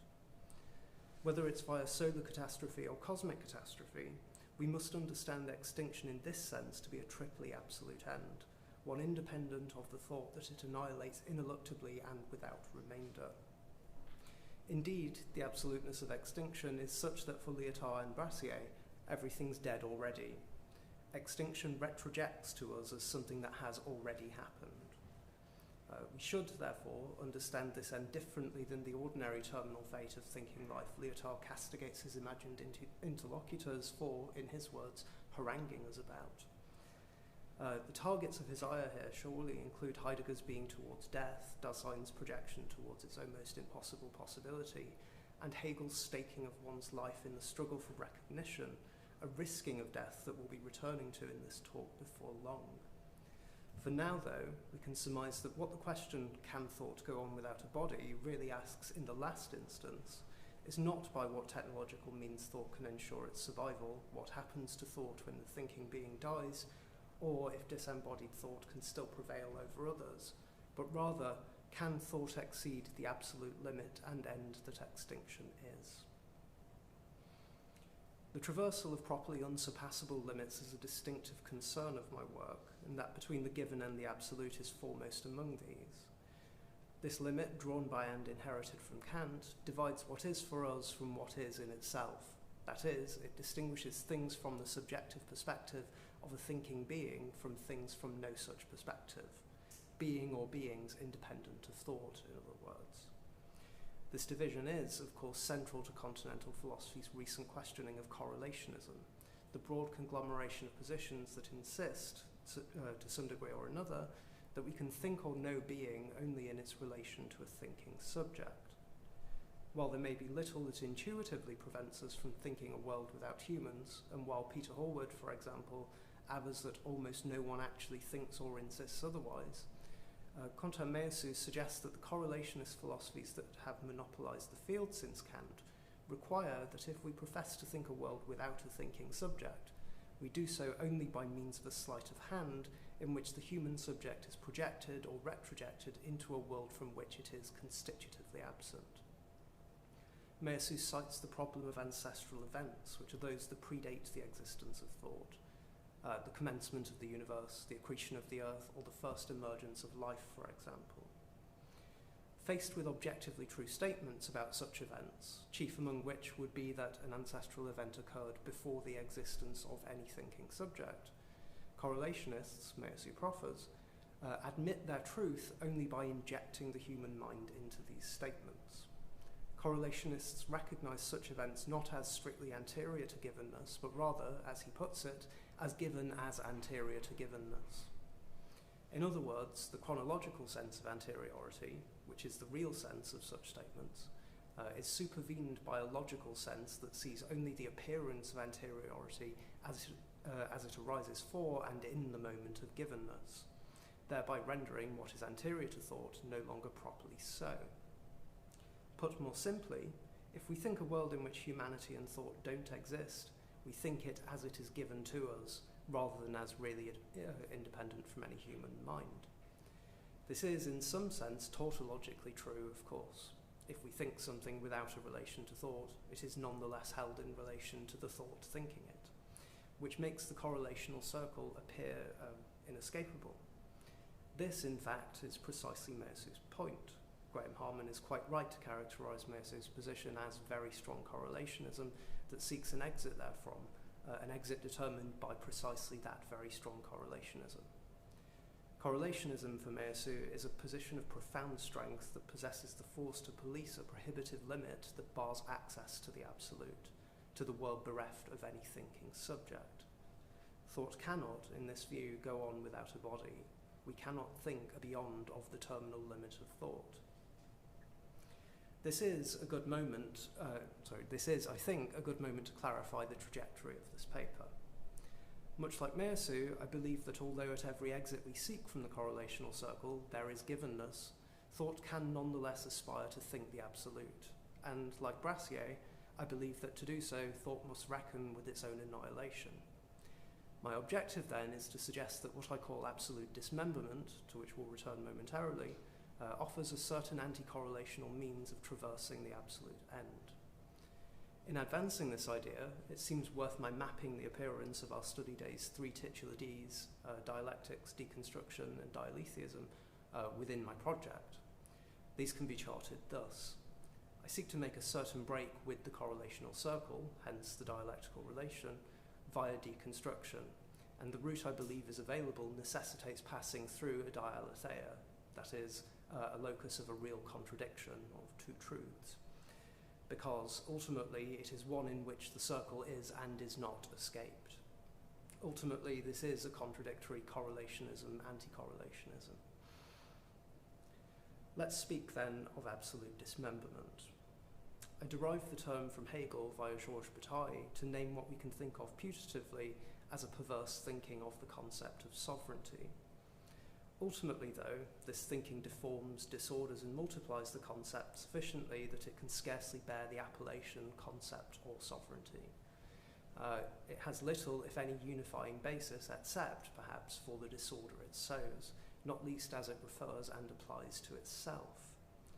Sovereignty will ultimately refer to, amongst other things, the ontotheologico-political concept from which it is derived, the subjective and the absolute of which we've spoken, a particular subtractive thinking of the absolute, the strictly singular and the almost explosively relational, the divine or quasi-divine and the beastly, and the coexistence without proper unification of all of these senses. Absolute dismemberment is itself a dual reference. It signifies both total decapitation and the partitioning of the absolute. As might be apparent, a full rendering would be unwieldy here. Though it's important that we bear the foregoing in mind, I'll be restricting myself henceforth to the core passage from the classical concept of sovereignty to its rethinking in Bataille, which seems particularly pertinent to our theme today. It's fitting that we begin with the classical concept because, as Jacques Derrida notes, any discourse of sovereignty should, properly speaking, be classical, because sovereignty is a matter of yes or no, all or nothing, indivisible or not at all. As it is thought by Baudin, Hobbes and Rousseau, and more recently Carl Schmitt and Giorgio Agamben, the sovereign is a quasi-divine figure with supreme authority over law. They possess the in principle unlimited right to make and decide upon law, which they are thus not subjected to. The sovereign answers to no man and is subjected to nothing. In this sense, they are something like the ideal of the autonomous human subject. Indeed, for Bataille, Hegel is the archetypal thinker of sovereignty because he seeks to think the ultimate realization of the subject in the dialectical unity of spirit through the revelation in full of being. The sovereign in Hegel would be the one who accrues this quasi-divine absolute knowledge, Hegel himself, naturally. Nonetheless, for Bataille, Hegel is a failed thinker of sovereignty whose shortcomings must be corrected in what Derrida has called a counter-concept of sovereignty. Bataille poses to Hegel a question essentially related to the one with which this talk started. Can thought go on without a head? Risking and prevailing against death are generally understood to be crucial to Hegel's lordship and the attainment of absolute knowledge, which we should understand here as figurations of sovereignty. Indeed, these are achieved only if the aspiring sovereign raises themselves, in Bataille's words, to the height of death. Yet, it is not a wager on which Bataille's Hegel predicates this, but rather a different encounter with death, mentioned but generally overlooked in the Phenomenology's preface. Here, rather than writing of the staking of life, as he does pages later, Hegel testifies that the, quote, the life of spirit is not the life that keeps itself untouched by devastation, but rather the life that endures it and maintains itself in it, finding truth only in utter dismemberment. End quote. It is vital that we understand Hegel here to call not for risking death, but rather undergoing and enduring death. This, for Bataille, is where the quest for absolute knowledge and the throne of the sovereign must stall. Death, in fact, reveals nothing, he writes. For when the animal being supporting him dies, the human being himself ceases to be. In order for man to reveal himself ultimately to himself, he would have to die, but he would have to do it while living, watching himself ceasing to be. In other words, death itself would have to become self-consciousness at the very moment that it annihilates the conscious being. End quote. Any revelation here would demand that one impossibly survives one's own death, that death itself takes over the reins. Bataille discerns that this can only proceed through the subterfuge of sacrifice, in which another dies in one's place. For Hegel, Bataille's Hegel at least, sacrifice is a horrific but ultimately necessary means towards a worthy end, the revelation of absolute knowledge that death promises. Bataille insists, however, that there may only be sovereignty when one's actions are not subordinated to any final result. This would be tantamount to servile labour, he claims. The asubjected sovereign does only what he pleases. Sacrifice can only be sovereign, he concludes, to the extent that it is uninformed by meaningful discourse.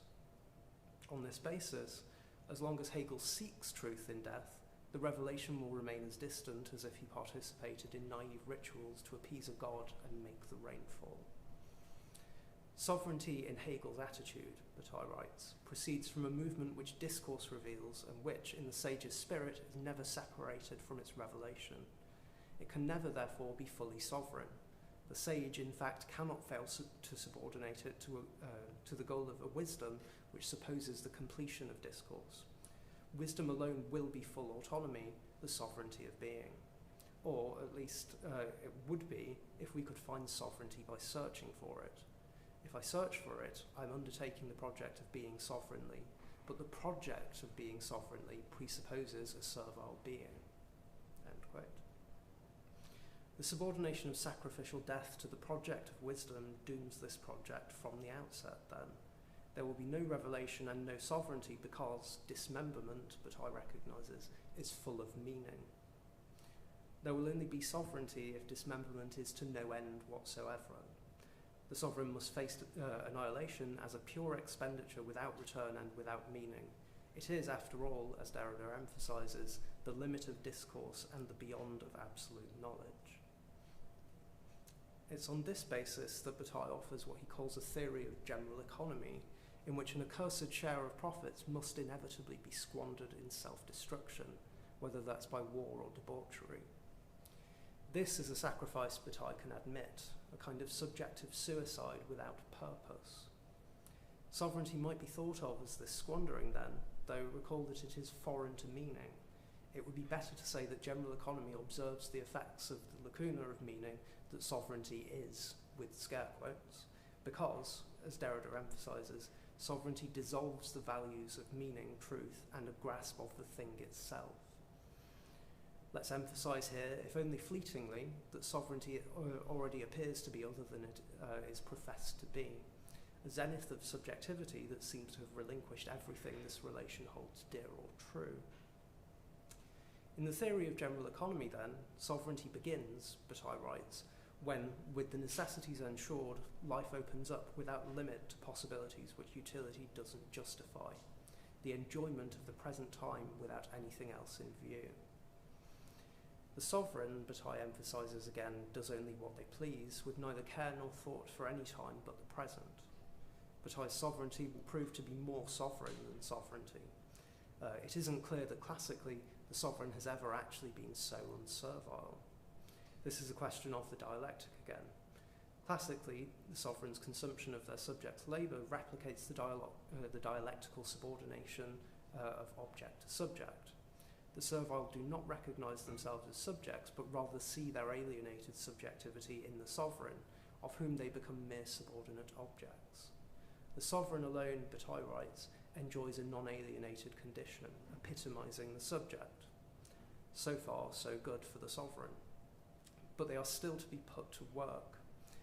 They and their subjects must reciprocally recognise one another to construct the social order of which the sovereign is both the head and the vouchsafe, miring them in the function of subjective rank. Inevitably, Bataille argues, Any such function is degrading servile labour, and while the degradation of ranks may leave the sovereign least servile, it does not spare the king himself. For all that the function of kingship is the least degrading, it is a function nonetheless.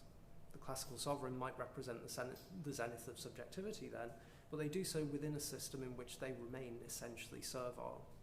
Once more, sovereignty appears to be what it is not.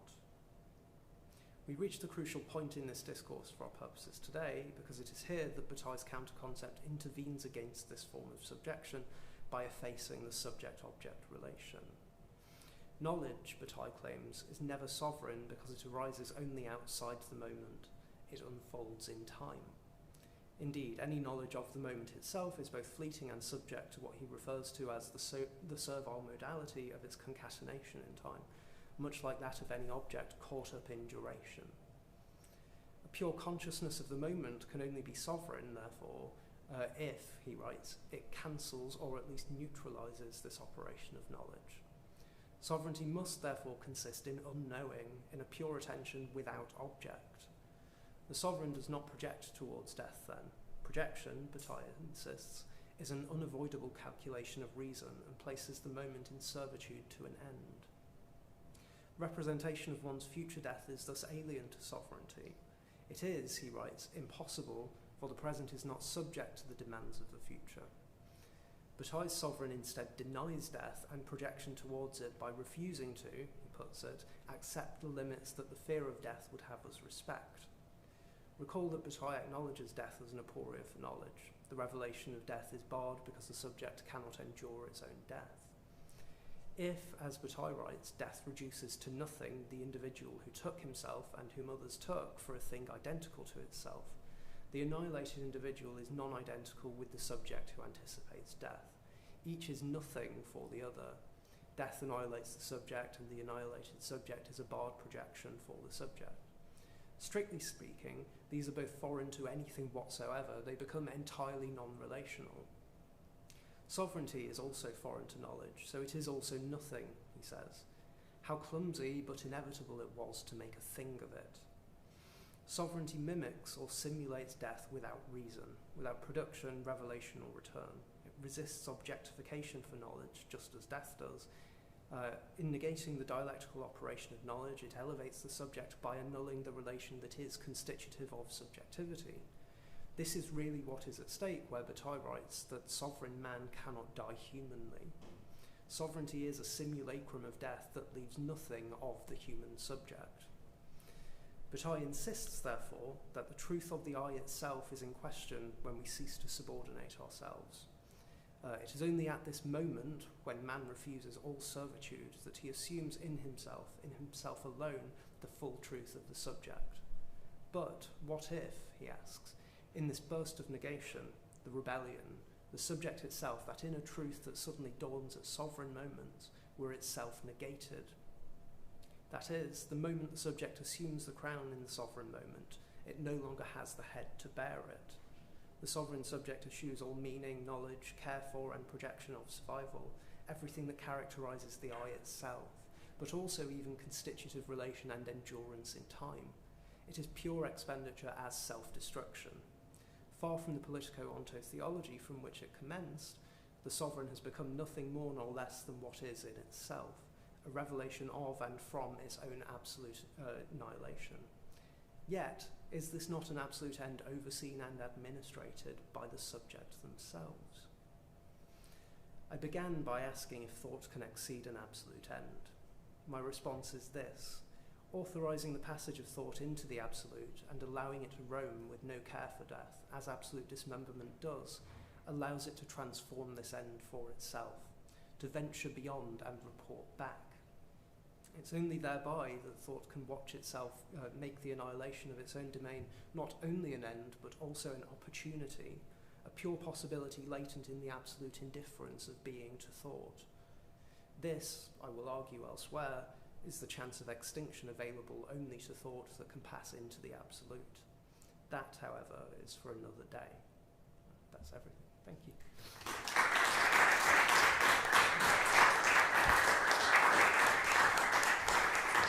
Thank you very much. Any questions?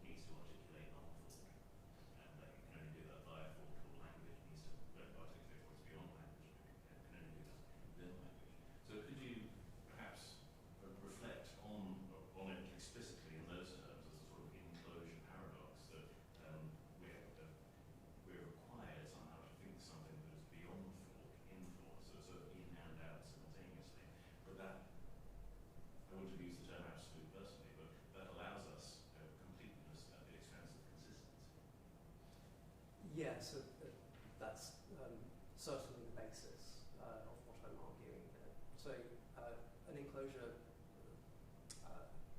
Greenpeace enclosure schema is a means of resolving limit paradoxes in a particular sense, in that it allows for both disjuncts to be true, as it were.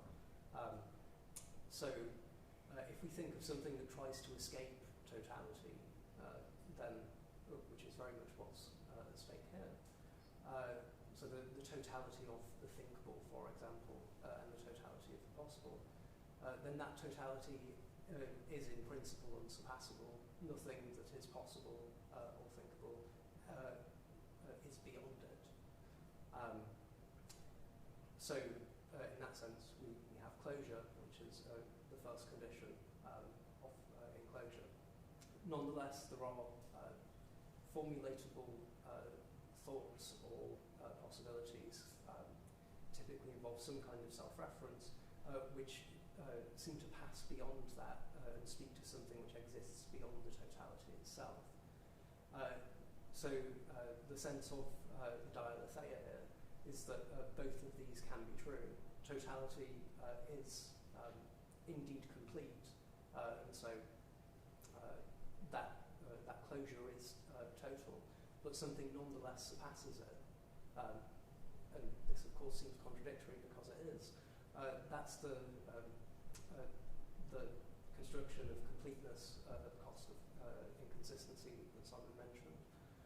It's a matter of accepting that if we conceive a totality of the possible and a totality of the thinkable, that it will be possible to exceed that so long as we admit the possibility that there are real contradictions, which is very much the basis of what I'm working with here.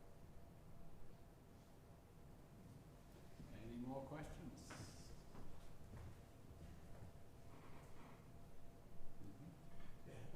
Thanks so much for that talk, David. It was really rich and really thought-provoking. I'm going to try to formulate a question that I'm going to try to answer as well next, but I want to get your thoughts on this. I'm wondering what you see as the relation taking place between what to me seems like two senses of the absolute, obviously dialectical absolutes, wherein, I think you've done a really good explanation of Bataille's deconstructed reading of Hegel.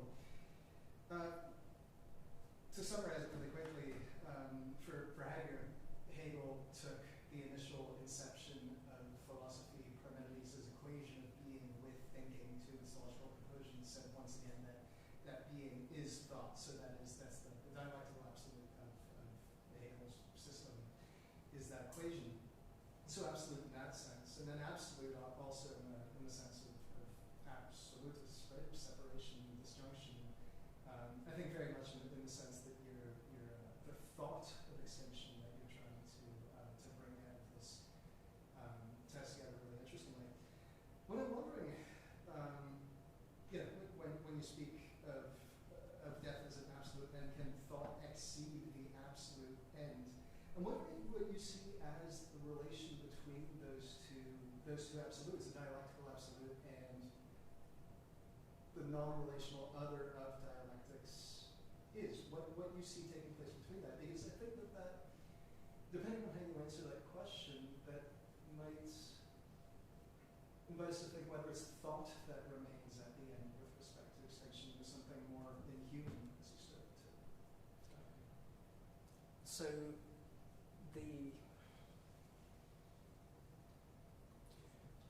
where it's a matter of extinction that's in question, the sense of absolute here, I think, has to isolate itself completely from dialectics. That's at least the inheritance from Lyotard and Brassier, I think. And in certain respects, it seems very congruent with death in Heidegger more broadly, in the sense that whatever we can think, say, and know, it is immanent to the world in which thought exists. So, in that sense, the absolute that's in question here is necessarily cut off and separated in a way that dialectics shouldn't really be able to recover. It isn't a matter, I think, of reconciling subject with the thing that underlies the object, but rather a matter of granting it access to a world outside what it should properly be able to inhabit. Then in terms of what's left after extinction, now I should say I'm not making the claim here that thought by being by passing into the absolute in this way, that it itself lingers after the extinction of the universe. It's rather a matter of it being able to venture beyond there within thought and to think what could lie beyond as a pure possibility and, as I say, report back. It's effectively very much in line with what Meilsu refers to as visiting the kingdom of the dead,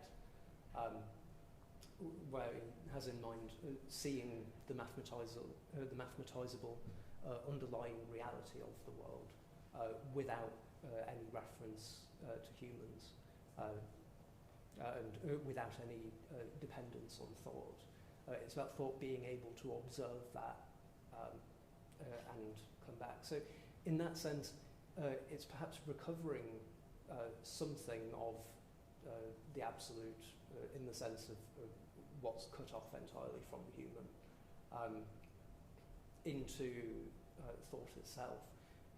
But nonetheless, it does so only on the basis that dialectics has already been undermined. So absolute and given are no longer completely separate categories. It's rather a matter of finding precisely where that overlap is and being able to inhabit that. I think further discussions are probably best off over refreshments because we've come to the end of the time for that session. Please join me in applause for all the presenters.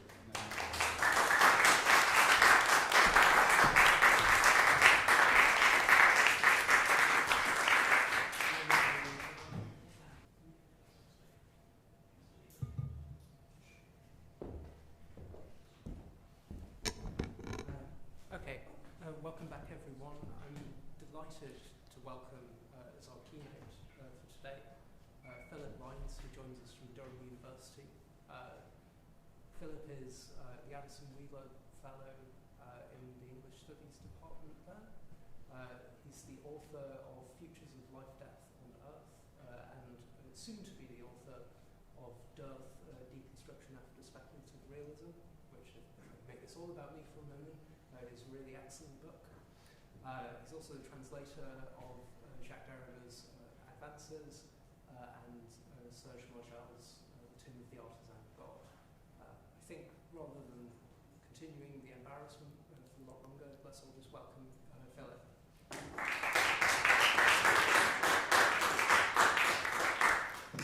Hi everyone. Okay, coming out clearly through here. Great. Hi, everyone. It's a real pleasure to be here in Manchester and to have had a chance to learn all about your work around dialectics, deconstruction, and dialetheism. It's one of those things, those words that you never say out loud, that you only read, and then it's like, oh wait, I don't remember how to pronounce this. I'm sure there's a speech and writing joke in there somewhere for deconstruction, but dialetheism. So I'd like to start by thanking Dave Bainbridge and Simon Clark for their invitation to come and talk with you today, and to thank all of you as well for sticking around until the end, which we'll have quite a bit to say about over the next hour or so. I hope that some of you had the chance to read through the rough translation of Derrida, Lacoulabart, and Nancy's Discourses of the End that was sent out. These conversations were held as part of a radio series with Radio-Canada in 1983. And there were actually 16 episodes of Les Discours de la Fin, of which you've read 2. They were all organized by Claude Lévesque at the Université de Montréal across Montreal and Paris. And they also featured thinkers such as Emmanuel Levinas, Jean-François Lyotard, Sarah Kaufmann, René Major, and many others. The two discussions that you might have read follow closely from a 1980 Cerisy-Lassalle colloquium where Derrida, that was organized by Lacoue-Laparte and Nancy, entitled The Ends of Man, Les Fins de l'Homme, where Derrida had first presented his book-length essay of an apocalyptic tone recently adopted in philosophy. And I hope that the notion of tone and the atonal, the aphonic voice, sound, and generalized noise will have resonated well with scholars at a music college. Incidentally, there was an episode of Discourses of the End entitled Music After the End of Music, which featured two students of Olivier Messiaen, Québécois pianist Gilles Tremblay, and Algerian musicologist Daniel Chal, the latter of whom also published For the Birds with John Cage. I'm assuming Messiaen's quartet For the End of Time featured prominently therein, and I'd love to hear your thoughts on how that conversation might have gone. I unfortunately don't have access to these episodes, but I believe they could be purchased from the Radio-Canada archives for exorbitant amounts if you're interested. The two episodes of Discourses of the End that you've read, however, are going to be published in a special issue of the Oxford Literary Review that I'm editing on the work of Maurice Blanchot and the environmental humanities, eco-criticism, and environmental philosophy. Blanchot's thought is sort of an intellectual precursor to what's come to be called eco-deconstruction. And I'm sure you've seen, just from these conversations, how central Blanchot's work is for Derrida, not only with respect to the apocalypse and the disaster, but to deconstruction more broadly, not just to the deconstructive critique of any dialectics of the end, but also, I'll suggest today, perhaps of real relevance to dialetheism as well. Now, key to understanding deconstruction, I believe, is how Blanchot's thought allows Derrida to get beyond, or not beyond, and this is something that we'll be turning around a lot today, especially after Dave's talk, so beyond or not beyond certain impasses in Martin Heidegger's accounts of the end of nature, the end of philosophy, of the history of being, of the event, of the thing, as well as all the attendant emphases on gathering, nearness, and proximity, the proper, and propriety. By way of example, we might flag the etymological definition of apocalypse as unveiling, as revelation in the biblical sense. This is the Greek sense of the word apocalypto: I disclose, I uncover, I reveal. Now, note that this sense of apocalypse as unveiling communicates closely with the Heideggerian interpretation of truth as aletheia, unconcealment, but it also complicates aletheia as such, perhaps not unlike our theme of dialetheism today. Derrida writes in Of an Apocalyptic Tone, "Our apocalypse now, there would be no more chance, save chance itself, for a thought of good and evil whose announcement would come to gather itself in order to be with itself in a revelatory speaking. No more chance, unless a chance, the unique chance itself, for a collection of truth, a legaein of aletheia, that would no longer be a legendary unveiling, and no more chance even for such a gathering of the gift, envoi, destiny, schicken, geschick, for the destination of a come, whose promise at least would be assured of its own proper event." Okay, some Greek, German, and French in there, but I think this will all be relatively clear to you by the time we've reached the end of our talk. Because what Derrida is gesturing at here is an apocalypse whose promise cannot be appropriated into the logos of truth as aletheia, into its gathering play of veiling and unveiling, into any proper event. An apocalypse beyond all Heideggerian sendings of being, beyond his recollections of the history of being, and so on. A dialetheism, then, whose revelatory come cannot be one with itself. In developing this reimagining of the apocalypse, Derrida follows Blanchot in remarking that the apocalypse disappoints And here he's citing a 1964 title from the latter, L'Apocalypse des Souhaits. He continues, there is the apocalypse without apocalypse. The word sans, without, I pronounce here in the so necessary syntax of Blanchot, who often says X without X. And as an aside, this without importantly engages deconstruction's own problematization of dialectics. Resume my citation here. The without marks an internal and external catastrophe of the apocalypse, an overturning of sense that does not merge with the catastrophe announced or described in the apocalyptic writings without, however, being foreign to them. Here, the catastrophe would perhaps be of the apocalypse itself, its fold and its end, a closure without end, an end without end. The apocalyptic structure of a truth outside the amphibology of veiling and unveiling in aletheia, a differentiation, a différence, or in Greek, diaphora, diaphorein, at the heart of aletheism, something like a dialetheism. We'll talk more about lethe as oblivion in a moment. Dialetheism, all of this is at stake when Derrida tells us in Discourses of the End that truth is apocalyptic. Truth as unveiling is already eschatological and apocalyptic. This is why I speak of the apocalypse without apocalypse, an apocalypse that would not open onto any catastrophic tomorrow. The catastrophe lies within the very immediacy of revelation.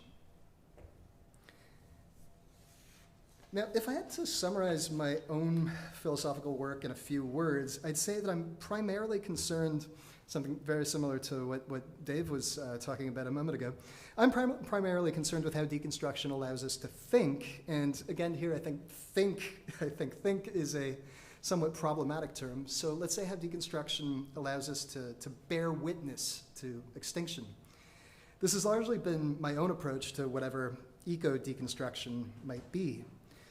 To put it otherwise, as Derrida does in Discourses of the End, this involves engaging how the apocalyptic and the eschatological might inaugurate philosophy itself.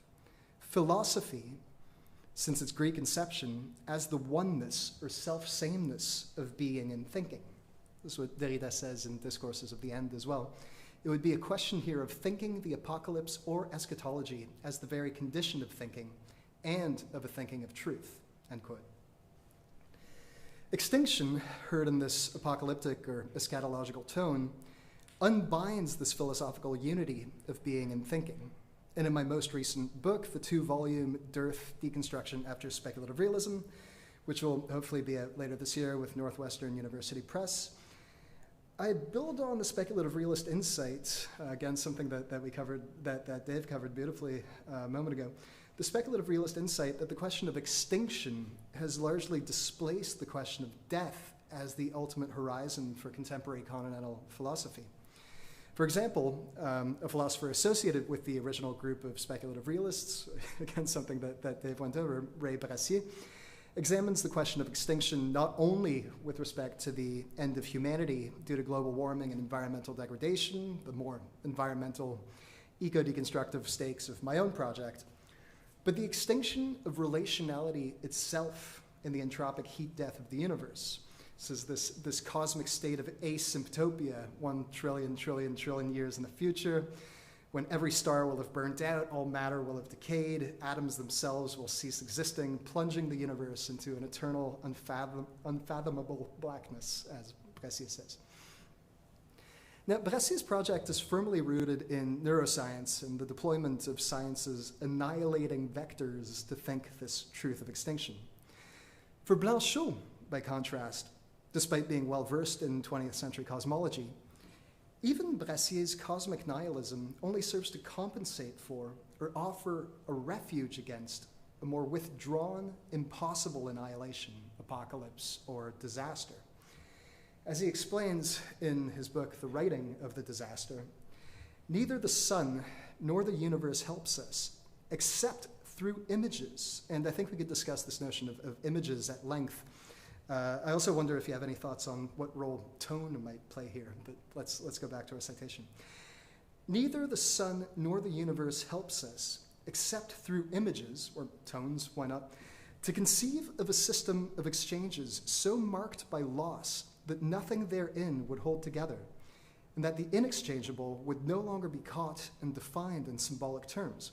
Georges Bataille never thought for long that the sun is nothing but death.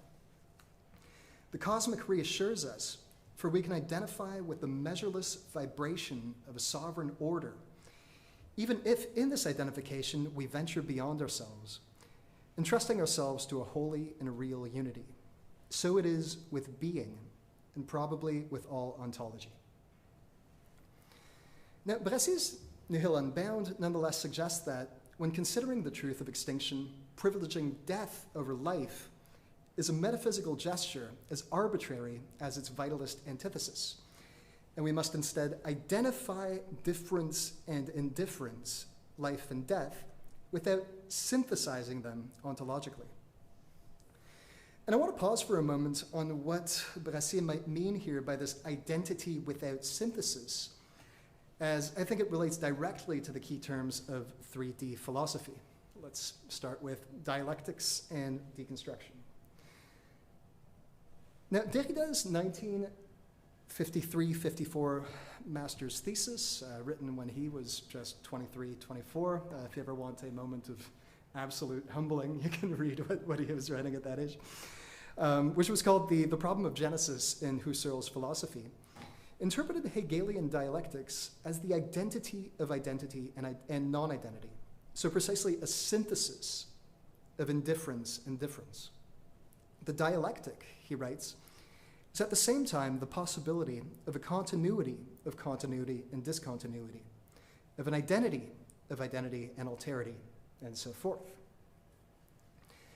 And Husserl's phenomenology, Derrida's thesis argues, ought itself be understood as such a dialectic.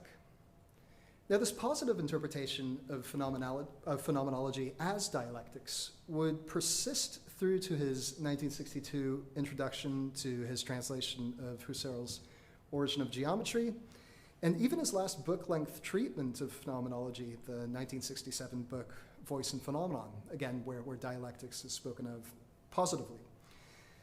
But even in the 1953 dissertation, Derrida already inquires into the ontological grounding of this dialectic, interrogating it in a Heideggerian key from the question of being. And he asks, quote, is it possible to ground in its ontological possibility an absolute dialectic of dialectic and non-dialectic? In this dialectic, philosophy and being would blend together the one and the other, without definitively alienating themselves one in the other.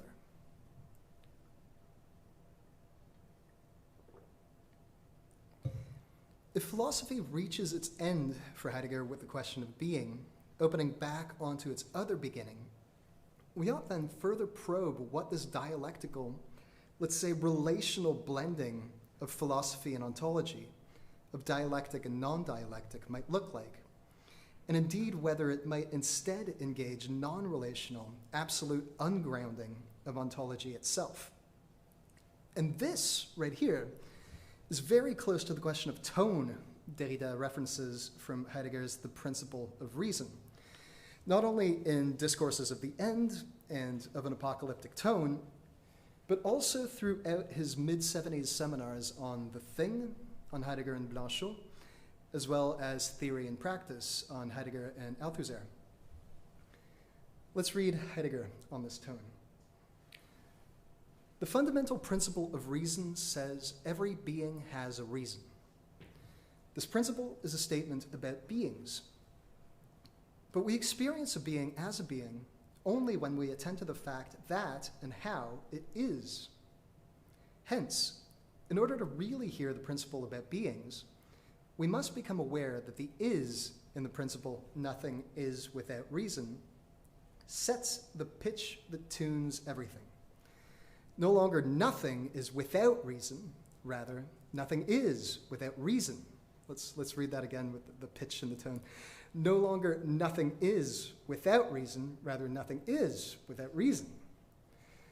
Whenever it speaks of beings, the tiny word is names the being of beings. when the is means being and sets the pitch in the principle, reason is also taken up along with it in this intonation. Nothing is without reason. Being and reason now ring in unison. In this ring, being and reason ring out as belonging together in one. So the tone in which one pronounces the principle of reason, in other words, renders it a statement about either beings or being, either about the ontic or the ontological, naming the co-belonging or oneness of being and reason, an ontological grounding for an absolute dialectic of dialectic and anti-dialectic, of philosophy and ontology. But this tone, furthermore, also articulates the essence of reason and the abyss of reason, the Grund and the Abgrund, ground and the ungrounding. Heidegger illustrates this by way of a poem, specifically the spiritual poetry of Angelus Silesius, citing the cherubic wanderer, sensual descriptions of the four final things. The line reads as follows: "The rose is without why, it blooms because it blooms. It pays no attention to itself, asks not whether it is seen." There's the original German on there too. So as Derrida explains in his Theory and Practice seminar, to engage this ungrounding of reason, Heidegger meditates on the without in Silesius's mystical poetry. Derrida says, "The rose is without why, but it isn't without reason. And it's by putting a different emphasis on the two withouts of the sine ratione, of nothing is without reason, Leibniz of the principle of reason, that Heidegger causes the abyss to appear, the Abgrund of the Grund, the abyss of a reason that is reason only by not having reason, ground without ground." And you'll recall this syntax of the without recurring throughout Derrida's readings of Blanchot. Elsewhere, in his The Things seminars, Derrida reads the without of the roses without why as attesting to an originary absence or interruption of its self-relation. The rose, for which one could substitute nature itself, as Heidegger himself does, saying that phusis, nature, means the blossoming, like the blossoming of a rose. The rose is indifferent to its being seen or to its blooming, to its cause, to its ground or origin. And this indifference or unconsciousness, quote, has something at once tranquil and abyssal about it. Tranquil because carefree, unconscious. Abyssal because without ground, deprived of relation to the ground, without why. And it is this interruption, this arresting of the relation to itself, that fascinates. The human attempts to build a bridge to the rose by interrupting this interruption and relating nature to its reason or its thinking. However, the deeper without of the relation without relation carries both away into nothingness and oblivion.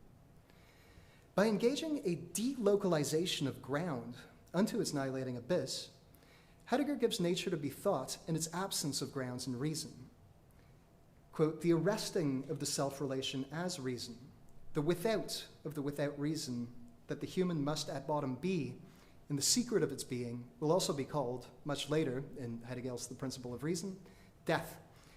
Death as the yet unthought standard of measure of the unfathomable, which means of the most elevated play in which humans are engaged on earth, a play in which they are at stake. As Derrida comments this arresting interruption or without of the being, thinking, human nature correlation in a Blanchotian idiom, arrest towards the abyss, arrest of the abyss, always involved, abyss, suspended, edge of the abyss that is the abyss, ground without ground, of course. The ground does not itself have a ground, presence, abyss, arrest, arrest of the arrest. These are just notes in his The Things seminar that I transcribed back in Irvine. Indeed, Derrida, like Heidegger himself, would gradually distance himself from the question of ontology, that is, from the question of being towards its givenness, in what Heidegger calls the es gibt, the there is in German, but it's a gift and the gibt, right? Now, this entails an attention to the spacing, to the site of being for Derrida, the taking place, avoir lieu in French, of the thing. It's abyssal il y a. Again, there is, but there has, as he borrows from both Blanchot and Lévinas. We'd seen a moment ago that for Blanchot, the cosmic reassures us, for we can identify with the measureless vibration of a sovereign order, even if in this identification we venture beyond ourselves, entrusting ourselves to a holy and real unity.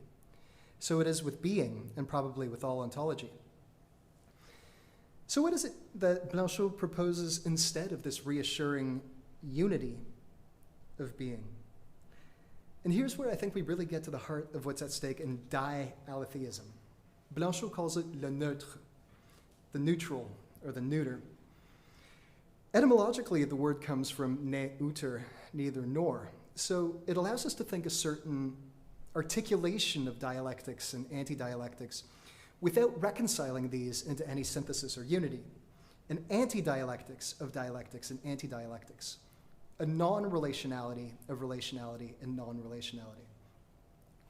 And incidentally, this framework, an anti-dialectics of dialectics and anti-dialectics, is how François Laruelle's non-philosophy intends to up the ante on deconstruction, which he reads as a dialectics of dialectics and anti-dialectics.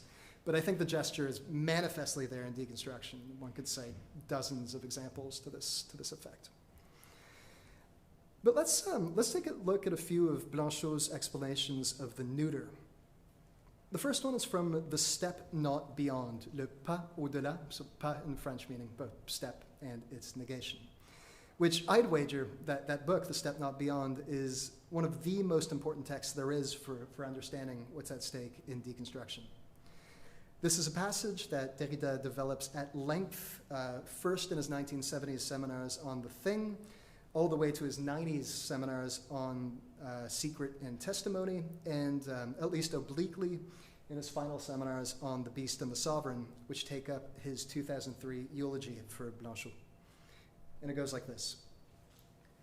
The neuter, the gentle prohibition against dying, there where, from threshold to threshold, eye without gaze, silence carries us into the proximity of the distant, words still to be spoken beyond the living and the dead, testifying to the absence of testimony.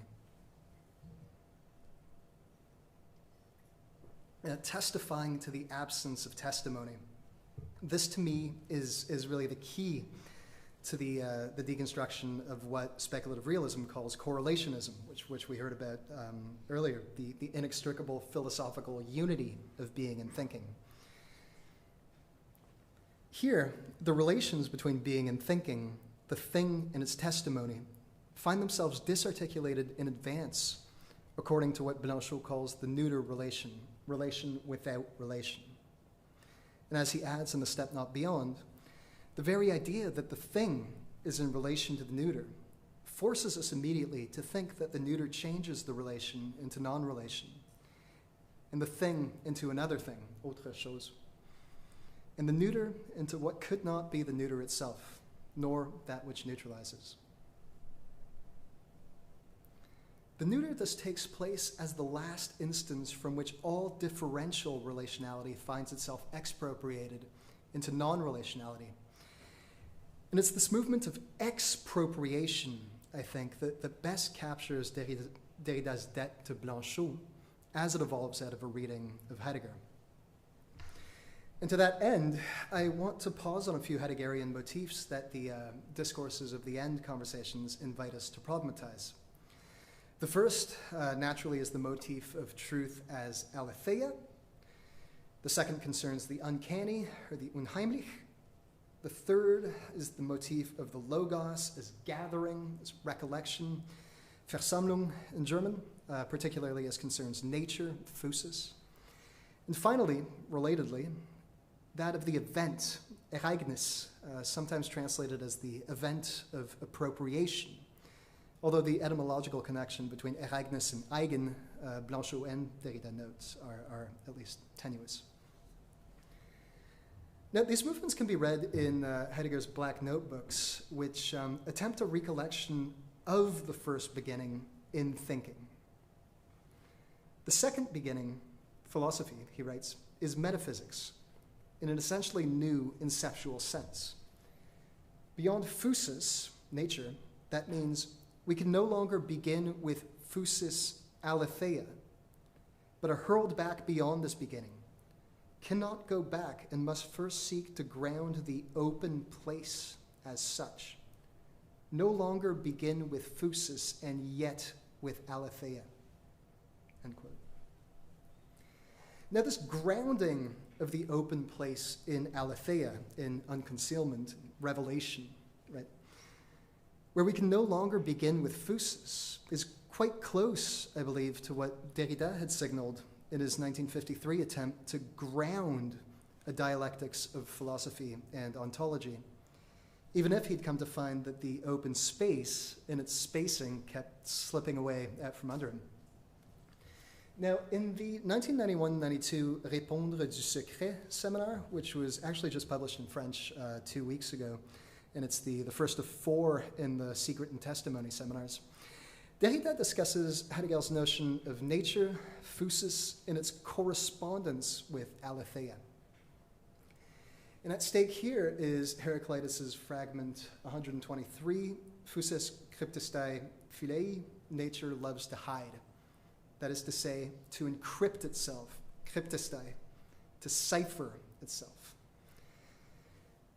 Now, Heidegger explains in an essay on the essence and concept of physis that nur was Entbergung ist, kann Verbergung sein, which Derrida translates as this: only what is decrypting can be encrypting. What is deciphering can be enciphering, can be ciphering. Only what comes out of the crypt can withdraw therein. As Derrida continues, from which it follows, according to Heidegger, that the cryptistai of physis is not to be overcome, conquered, torn away, überwinden, entreißen. Before what hides itself as nature, one does not need to, one must not rush to violate the secret, extract a confession, and drag out a key or a code, interrogate nature as a resistant who keeps a secret, and who could be made to confess under torture. No, as soon as the crypt is the essence of physis, insofar as it loves to hide, to correctly, respectfully relate to physis is to let it be what it also is, to wit, hidden, to leave it in the purity of its essence, in aller Wesenreinheit. And therein lies the most difficult task, the most difficult duty. Respect for physis, for nature, love for physis insofar as it loves to hide, precisely insofar as it can show itself. Respect for the secret as the essence of what can show itself.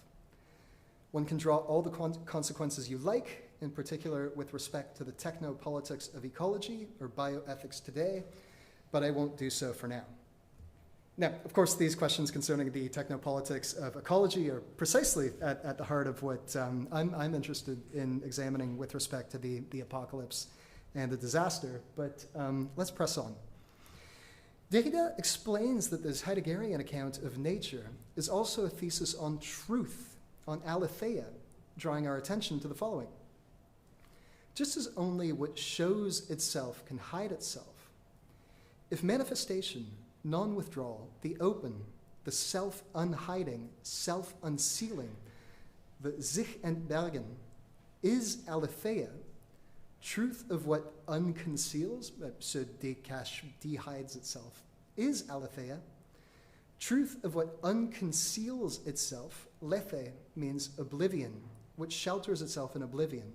And this is what allows us to connect birth, convalescence, death, and anamnesis, which we heard a bit about in the symposium, anamnesis, memory as truth or aletheia, and sich verbergen, self-concealing, belongs to the essence of physis. Then truth, as aletheia, will not consist in simply unmasking and decrypting, but in keeping, in sheltering the secret as such, not to violate what reserves itself, not to break into it, but to show it in its truth as a secret remaining secret.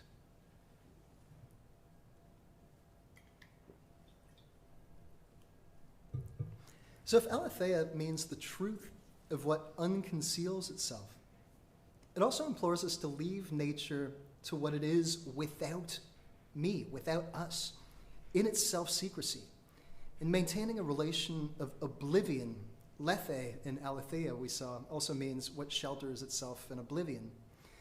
Or rather, in interrupting or arresting relationality itself in oblivion, such as the truth without truth of nature and extinction, the truth without synthesis or unity. Let's turn now to this question of Unheimlichkeit, uncanniness, the uncanny, as it features notably in Discourses of the End, as well as all of Derrida's seminars on Heidegger and Blanchot, from the thing to secret and testimony. And it's important here to note Heidegger's both positive and negative interpretations of the uncanny. As a parallel, we might consider his explanation of Dasein as a creature of distance in the conclusion on the essence of ground, and of Dasein as having an essential tendency towards closeness in being and time. Derrida once remarked, to take up another Freudian thread, unheimlich is not how we'll be discussing it here, that Heidegger played a game of fort da with Nietzsche.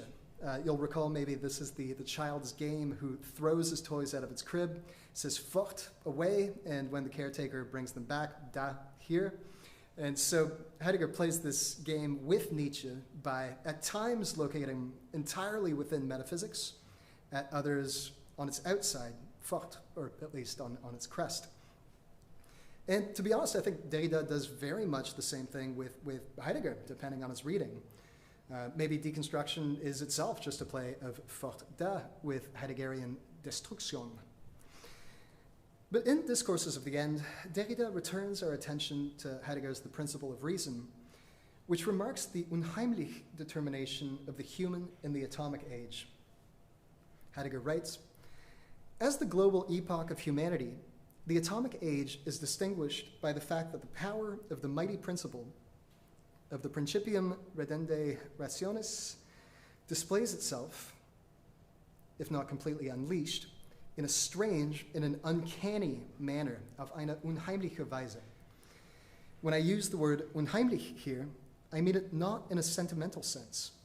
One must think it both in a literal and a substantive sense, namely, that the unique unleashing of the demand to render reasons threatens everything of humans as being at home and robs them of the roots of their subsistence, the roots from out of which every great human age, every world-opening spirit, every molding of the human form has thus far grown." And Heidegger says a little later, "We could also say that the more decisively humans try to harness the mega-energies that would, once and for all, satisfy all human needs, the more impoverished becomes the human faculty for building and dwelling in the realm of what is essential.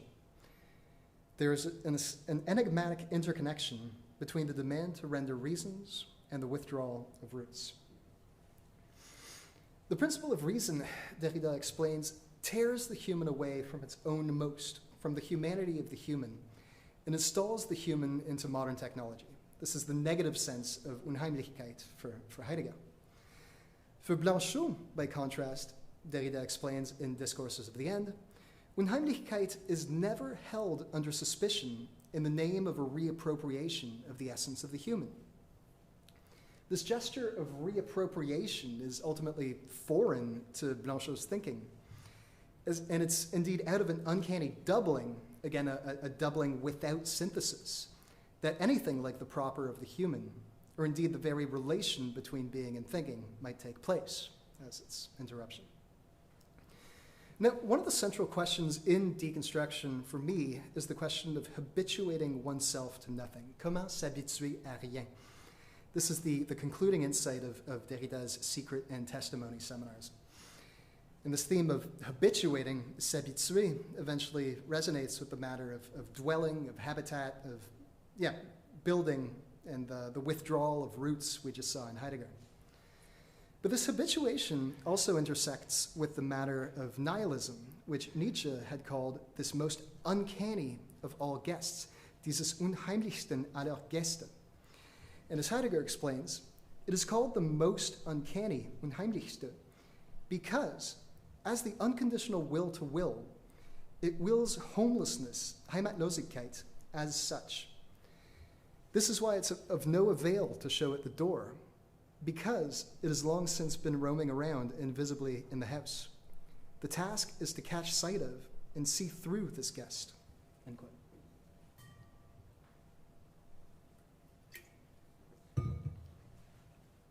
So in The Thing, Derrida contrasts Heidegger and Blanchot on these matters of hospitality, nihilism, and spectrality. For Blanchot, in all his récits, short stories, critical and theoretical writings, quote, the strange, foreign, abstract, and living dead figure of nihilism resembles that of the other as guest, hôte. Whether it passes by, invited, hôte again in French, phantom hôte, hôte that haunts more than it inhabits, guest and ghost of a worrisome strangeness, end quote. Nihilism for Blanchot presents itself as an uncanny, strange adversary, one that's difficult to describe without being won over by it, just as refusing to describe it is to succumb to it. Between Heidegger and Blanchot, the strangest or the most foreign, le plus étranger, is what bears strangeness or foreignness, l'étrangeté, Unheimlichkeit, non-domiciliation, non-domesticity, non-economia, non-propriety within itself. Now, these reflections would organize everything Derrida would write 20 years later concerning dwelling and hospitality, in concluding the Secret and Testimony seminars. The question of nihilism crosses that of the home.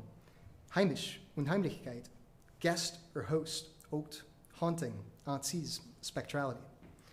All of these relations enjoin a certain thinking of hospitality owed or not owed to the spectral guest. We see this logic of haunting structure so much in Discourses of the End. The logic of Blanchot's step not beyond, of the pas au-delà, for Derrida, is ultimately a logic of haunting, as Jean-Luc Nancy elaborates. This logic of haunting is itself a logic of the unheimlich. What haunts is what, etymologically, has to do with the heim. It's what returns and leads back obsessively to a proper site, which is at the same time unattainable, or is disturbed by haunting itself. Let's recap quickly. Aletheia, then, ought not only be understood as disclosing, unconcealing, but as the unconcealing of what keeps itself secret, nature, physis. This is more in line with the positive uses of Unheimlichkeit that Derrida notes in Heidegger, exacerbated by Blanchot as the nothingness that haunts and expropriates every home, every oikos, every economy, every ecology. And herein, again, lies the key difference between Derrida and Heidegger.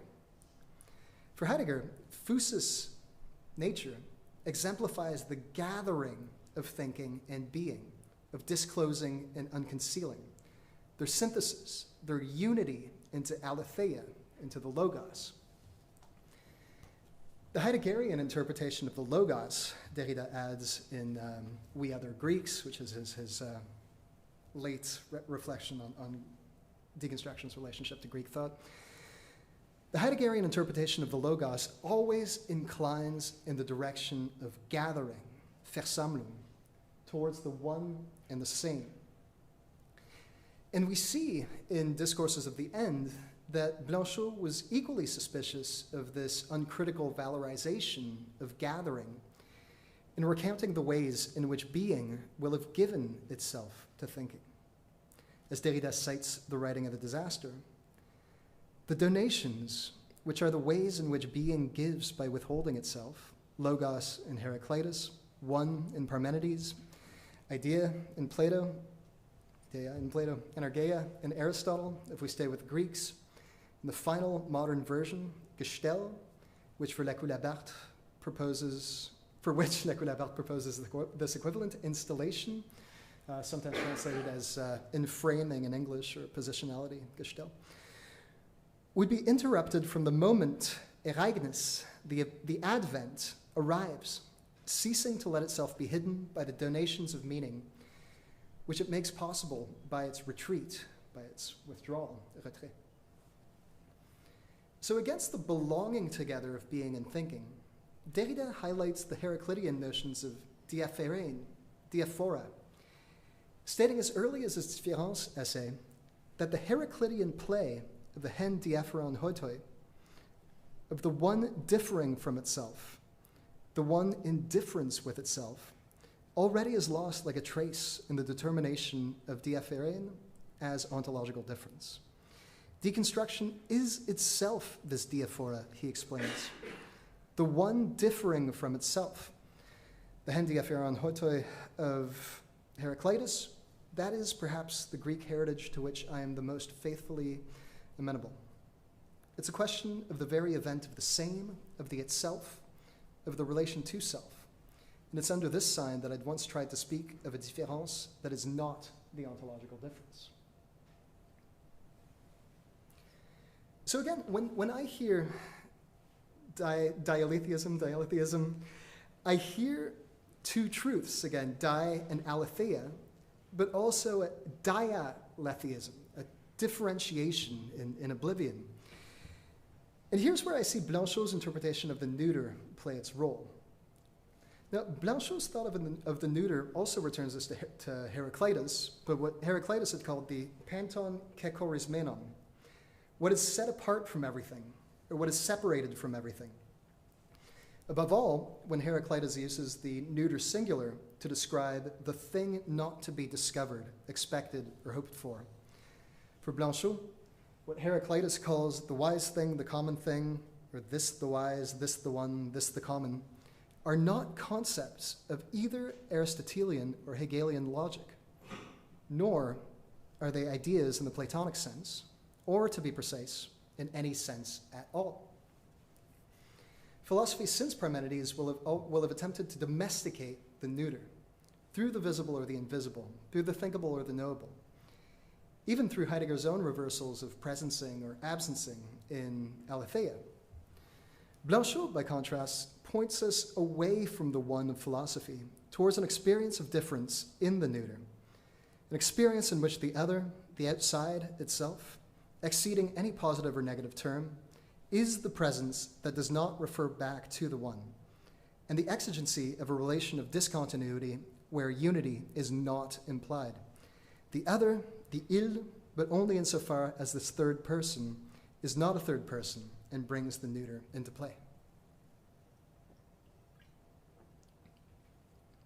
Now, if Heidegger in 1973 sees Heraclitus as taking the first step towards dialectics, Blanchot's The Step Not Beyond, published the same year, reframes the Heraclitean neuter as a step beyond dialectics, beyond philosophy itself. As Derrida puts it, the neuter is not, despite appearances, the negative of the ne uter, neither one nor the other, just as the double negation that makes of the neuter a neither nor and a non-neither nor does not belong to dialectics, but passes beyond dialectics, just as the il traverses the grammatical category of the third person singular to designate the beyond of all subject, the beyond of the place of the subject. I mentioned above that Blanchot describes the il of the il y a and the neuter according to the logic of the relation without relation, as engaging, quote, a relation to that which excludes itself from any relation, and which nevertheless indicates itself as absolute only in the relative mode of the relation itself, multiple. The neuter relates the relation to the other thing by interrupting it and absolving itself of it, engaging sometimes and at once the other as term, sometimes and at once as relation without term, relay always to be relayed. In other words, the neuter neutralizes dialectics by referring the movement of the Aufhebung to a more radical suspension or subtraction. Quote, it neutralizes itself. This evokes, does nothing but evoke, the movement of Aufhebung. But if it suspends and retains, it retains only the movement of suspending. That is, the distance it creates by the fact that, occupying the terrain, it makes the distance disappear, end quote. For Derrida, this without in Blanchot's work itself attests to this deeper negativity. quote, the necessity of saying X without X, sight without sight, distance without distance, or even difference indifferent, does not mark a dialectical contradiction, but what Blanchot obstinately calls the neuter, not neutrality, but the neuter, end quote. And this is precisely the logic of the apocalypse without apocalypse that we opened with. As we'll recall, we cited here the catastrophe would perhaps be of the apocalypse itself, its fold and its end, a closure without end, an end without end. So discourses of the end ultimately invite us to consider what Blanchot calls the disaster, in contrast to what Heidegger calls the event, Ereignis, the appropriation in the giving of being. In the recently published second volume of Given Time, Derrida suggests that we up the ante on the Heideggerian event of being as gathering and presencing by hearing its sending in accordance with Blanchot's use of the word viens, come, to which he devotes a lot of space in discourses of the end, as you might have seen, but also in pas, and of an apocalyptic tone. Viens, he writes, gives to be thought and is the purest gift, the gift of giving. The giving of the gift insofar as it gives nothing, from no one to anyone, but only calls, names and demanding, and mandating. For the call come recalls us to the very self-differentiation of the sending, to a difference whose oblivion antedates even the forgetting of being, and recall that lethe in aletheia means oblivion. As Derrida puts it in pas, it gives oblivion, it gives being. That perhaps is how being is a name of oblivion for oblivion. It gives being, es gibt sein, Heidegger gives to be thought, it names being, oblivion. The gift come gives itself in forgetting itself beyond being. Step not beyond being, pas au-delà de l'être. Blanchot likewise writes that the disaster is on the side of an oblivion without memory, or rather, on the side of the immemorial through which alone memory is possible. An oblivion that does nothing and is nothing, for which the Heideggerian forgetting of being would be only, quote, the already secondary privation of a more ancient dissimulation, of a withdrawing or subtraction that does not occur with relation to the human or within itself, that is not destined to divulgation. This disaster oblivion, this obliteration, would thus inscribe itself within philosophical discourse as a zero of sense, affecting and deposing the primacy of any subject, truth, or unity. Oblivion would thus be the non-relational dimension forbidding all human correlationism with physis, with nature, indeed any relationality altogether, since it would relate without relating to, quote, what is most ancient, to what would come from the depths of time without ever having been given. Its gift would be nothing but withdrawal, subtraction, abduction, the suspension of oneself. That would be nothingness itself. Through Blanchot, Derrida thus invites us to rethink the disaster as the expropriation of being, as the withdrawal from the philosophical reversals between veiling and unveiling, the homely and the uncanny, the proper and the improper. As he explains in Discourses of the End, its withdrawal, yes, what announces itself does not come down to what is announced, and it's precisely because, at bottom, nothing is announced in the announcement but the announcement, that there is an apocalyptic dispossession, the unveiling of nothing, ultimately the unveiling of nothing. And when what is unveiled is the nothing, the unveiling is apocalyptic, such that all the imagery of disorder, of upheaval, of the catastrophe, is only there to signify an internal catastrophe in the announcement itself, or an apocalyptic speech. So having now contrasted Derrida and Heidegger on truth as aletheia, on the uncanny, on the gathering of logos and the event of appropriation, I want to conclude by turning to the conclusion of an apocalyptic tone with which I open this discussion. Let's just refresh our memories here. Derrida had said, "Our apocalypse now, there would be no more chance, save chance itself, for a thought of good and evil whose announcement would come to gather itself in order to be with itself in a revelatory speaking. No more chance unless a chance, the unique chance itself, for a collection of truth, a legaeon of aletheia, that would no longer be a legendary unveiling, and no more chance even for such a gathering of the gift, envoi, destiny, schicken, geschick, for the destination of a come whose promise at least would be assured of its own proper event. So the promise of the apocalyptic come here can't be assured of the propriety of its event, of its coming about. The chance of its promise is thereby irreversibly and originarily threatening, threat as chance and chance as threat. As Derrida explains in Discourses of the End, quote, "It would be a question here of thinking the apocalypse or eschatology as the very condition of thinking and of a thinking of truth, and not as a promise, une promesse, an engagement, un promis, or something that is promised. It is a question of the Annunciation itself, of the announcement itself, which is apocalyptic in its structure." Now, this question of the promise is an immensely important theme for Derrida's later work, particularly in the little book Advances, which I translated, and which was itself originally a preface to Serge Margel's The Tomb of the Artisan God, which I also translated. And here, the question of the promise ties together everything Derrida, Lacoue-Labarthe, and Nancy discuss concerning community, communism without communism. Again, drawing from Blanchot. Permit me a longer citation here. Quote, "The promise is no longer a simple language act, or simply the act or experience of an anthropological subject, an ecological consciousness, the existence of a Dasein. It is not in the world, for the world is promised within the promise, according to the promise. Not a promise from the human to God, or from God to the human, nor of the human as a being in the world to itself, but a finite promise of the world as world. It's up to us, in scare quotes, it's up to us to make the world survive. And we cannot say that this question is not urgently important today. It always is, and always will have been, anytime it can be a matter, or not, of giving oneself death, that is to say, the end of the world. It's thus up to us to make what we, again in scare quotes, inadvertently call the human earth survive, inadequately call the human earth survive, an earth that we know is finite, that it can and must exhaust itself in an end." Now, who is this we and this us in scare quotes here? I'll note that this notion of communism without communism that you'll have read in Discourses of the End communicates closely with the motif of community.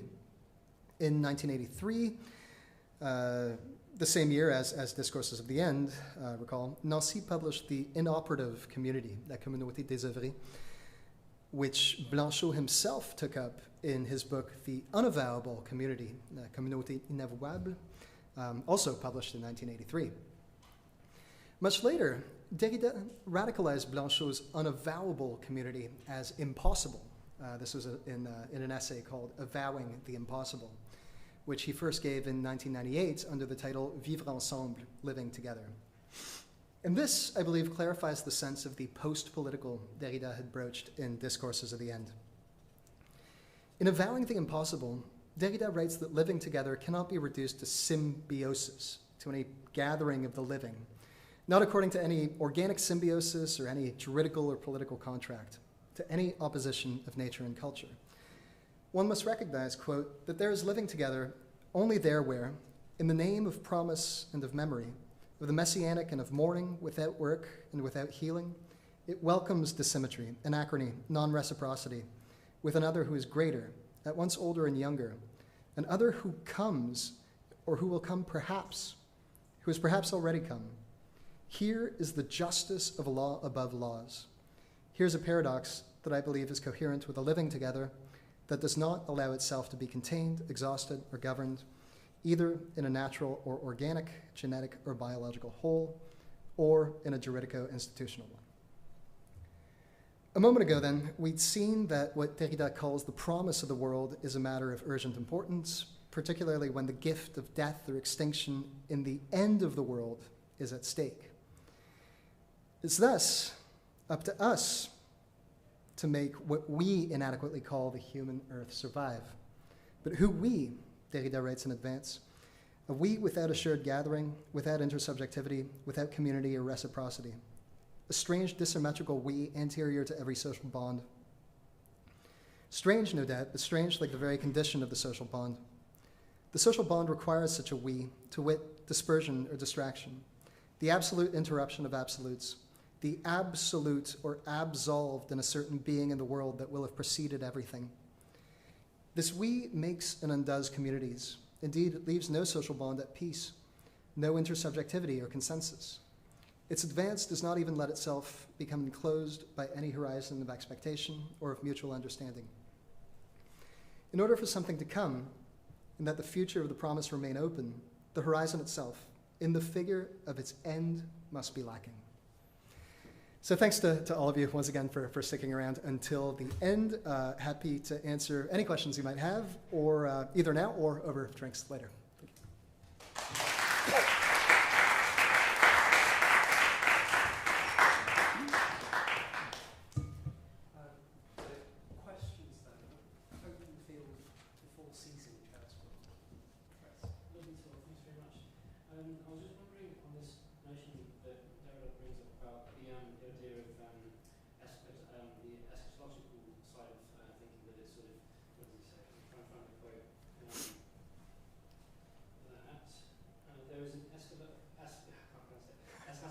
Structure of thinking, even in the present. So the idea that the idea of the end of time, sort of linear time, informs our thinking. I was thinking of asking you, what is the meaning of the re-emergence of cyclical time in philosophers such as Nietzsche, the idea of like the eternal return? How does that fit into this idea of the linear time shaping our way of thinking?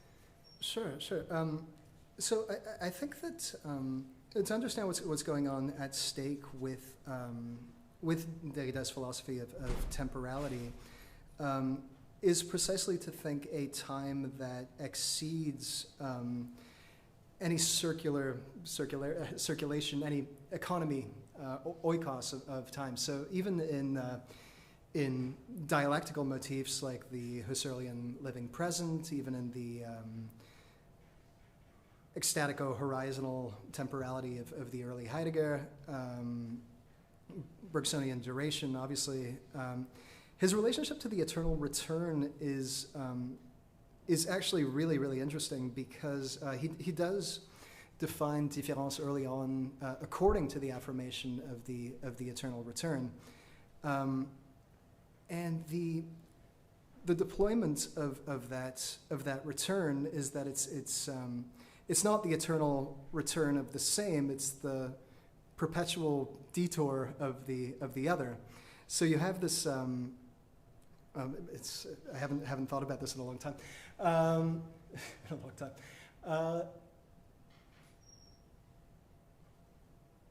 does the notion of the eschatological intersect with the question of cyclical time? Right. So I would say that insofar as deconstruction tries to problematize any sense of economy, any past or future that can be thought of as dimensions of the present past, or past future, then there's something like, I suppose you could call it the disaster or oblivion, or all these Blancherian themes that I've tried to flag through here, this aneconomic expropriation of time. This is where he locates the gift of time in conversation with Heidegger in Given Time 1 and the second one just published. Now, I think that with respect to the eternal return specifically, he writes about it as being infinitely finite.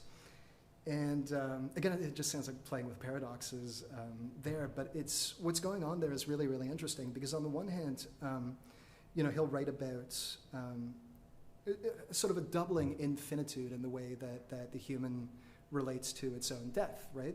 That on the one hand, there's a death that I economically delay and defer, that I, whether it's by eating or healing or staying alive, right? So that's the personal death that I delay and defer cyclically, economically. And on the other hand, there's that death that I can't die because I'm dead. So it's an impersonal death without reappropriation within the same. And he, in lots of places, writes about time as that second death, as that negativity that's not reappropriable within the cyclical time of life. I suppose that's how I would answer that, but it's an enormous question that would require more time than I have.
Great. Yeah. No. Thanks. I'm happy. I'm happy that was helpful. No, I think I think it's great that you draw attention to aporias, because what Derrida wants to challenge in Heidegger's understanding of death in that is death as the human's eyes without dying in that sense, because it can't have access to death as such, as the possibility of an impossibility, as Dasein allegedly does, right? And again, I think that, okay, like this was, Derrida's frustration with sort of journalistic sorts of questions. Okay, like, finally tell me what deconstruction is. And he says it's an experience of the impossible, which I think just frustrated people even more. But I think what you've just said is actually very, very, very important in interpreting that, right? Because on the one hand, there is death as the impossibility to which I can, recover in my authentic self-being. And on the other hand, there is that death as the impossibility from which I don't come back. I think everything that Derrida writes about the middle voice and différance and survivance as what, binds and unbinding, that impossibility that's still bound to the possible, and that impossibility that cannot be reconciled within that equation, I think is absolutely on point. So,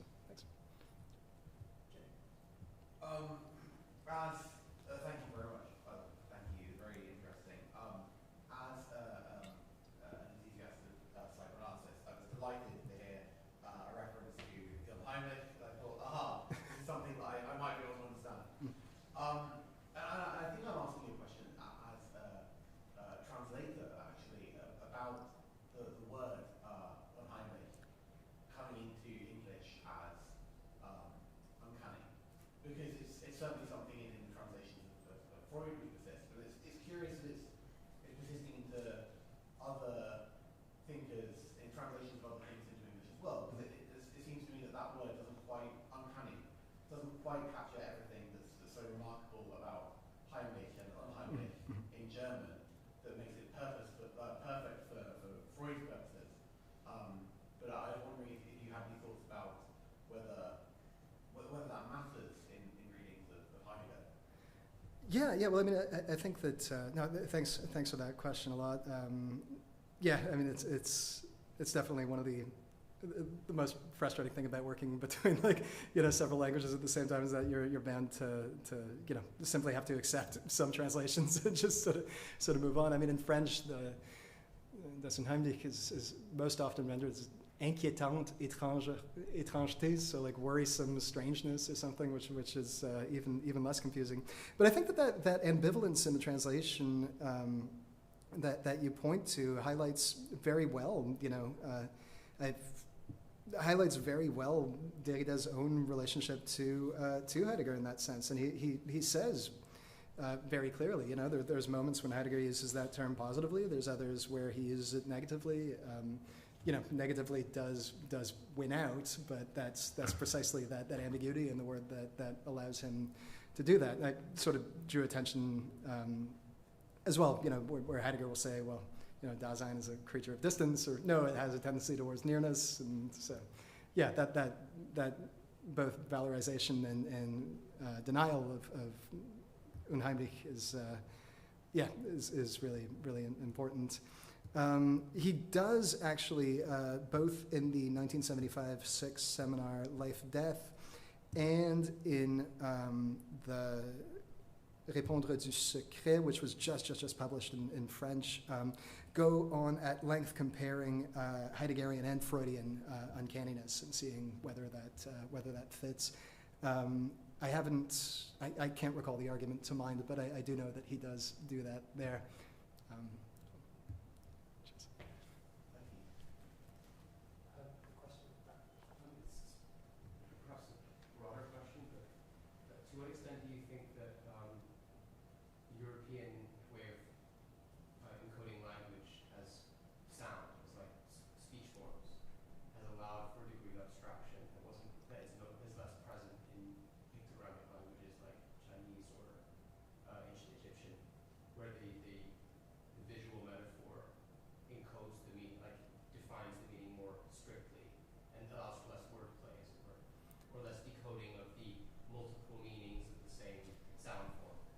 Sure. I know that's not specific to your talk, but obviously the meaning of words is a big part of it, and you're operating in three different languages, where certain wordplays don't coexist very comfortably across, certainly German and French. As a French speaker, I can see that this is a really hard thing to do. Yeah. Well, it's funny. This is a conversation that I was having really just last night. It was my last MA class of the year, and there's 3 Chinese students in the class that are part of it, and I struggle enough reading philosophy and theory in German. I can't imagine coming from such a different language, the difficulties that they expose their thinking to. And one student had asked. A non-Chinese student had asked a student very, very much the question that you'd asked right now, and what the Chinese student had answered was no, because context, it depends entirely on context. You wouldn't interpret it ambivalently based on, you wouldn't interpret it as meaning something else given the context that it shows up in. So that's an anecdotal answer. I'm not doing justice to the depth of your question here.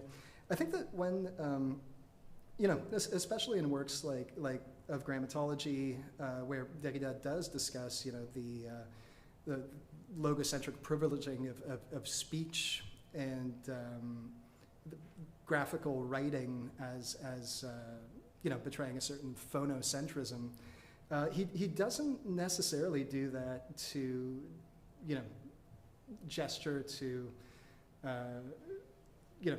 saying that non-phonocentric language is better. The generalized writing that he develops really as just the process of differentiation, which he equates with the very structure of life itself, from the, what does he say, from the amoeba to the annelid or something. That's that process of differentiation. That process of differentiation at work in language, from which I suppose the differences between logocentric and phonocentric and non-logocentric and non-phonocentric languages would arise, but I haven't thought about that in a while. I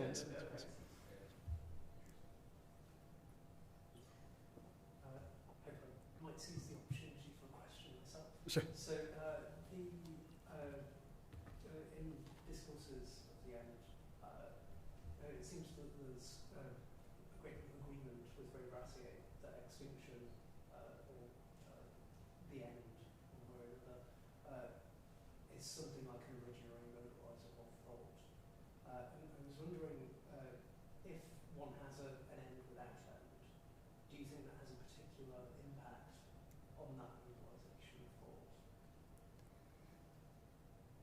Yeah. I mean, I think it's when you deal with these deconstructive sorts of things like end without end or the infinitely finite, they might just seem like sort of silly paradoxes. But I think that syntax of the without, that Blanchoian syntax that he's trying to inject into that is extremely important for understanding what's going on. I think it's also important to, when you're reading Ray Brassier, to keep in mind that his main influence, even in his doctoral thesis, was the work of François Laruelle. And Laruelle's first 4 books, published in the Philosophy 1 series of books, are all, in a sense, engagements with Derrida, where he basically, he formalizes the logic of deconstruction, but then calls it non-philosophy, and then says Derrida didn't do this. So, I think that a lot of the gestures that Laruellian philosophy that Brassier inherits from that, I think that's why there's not that much of an engagement with deconstruction in there, because he thinks Laruelle did it better. I'm not convinced of that. That's how I'd answer that.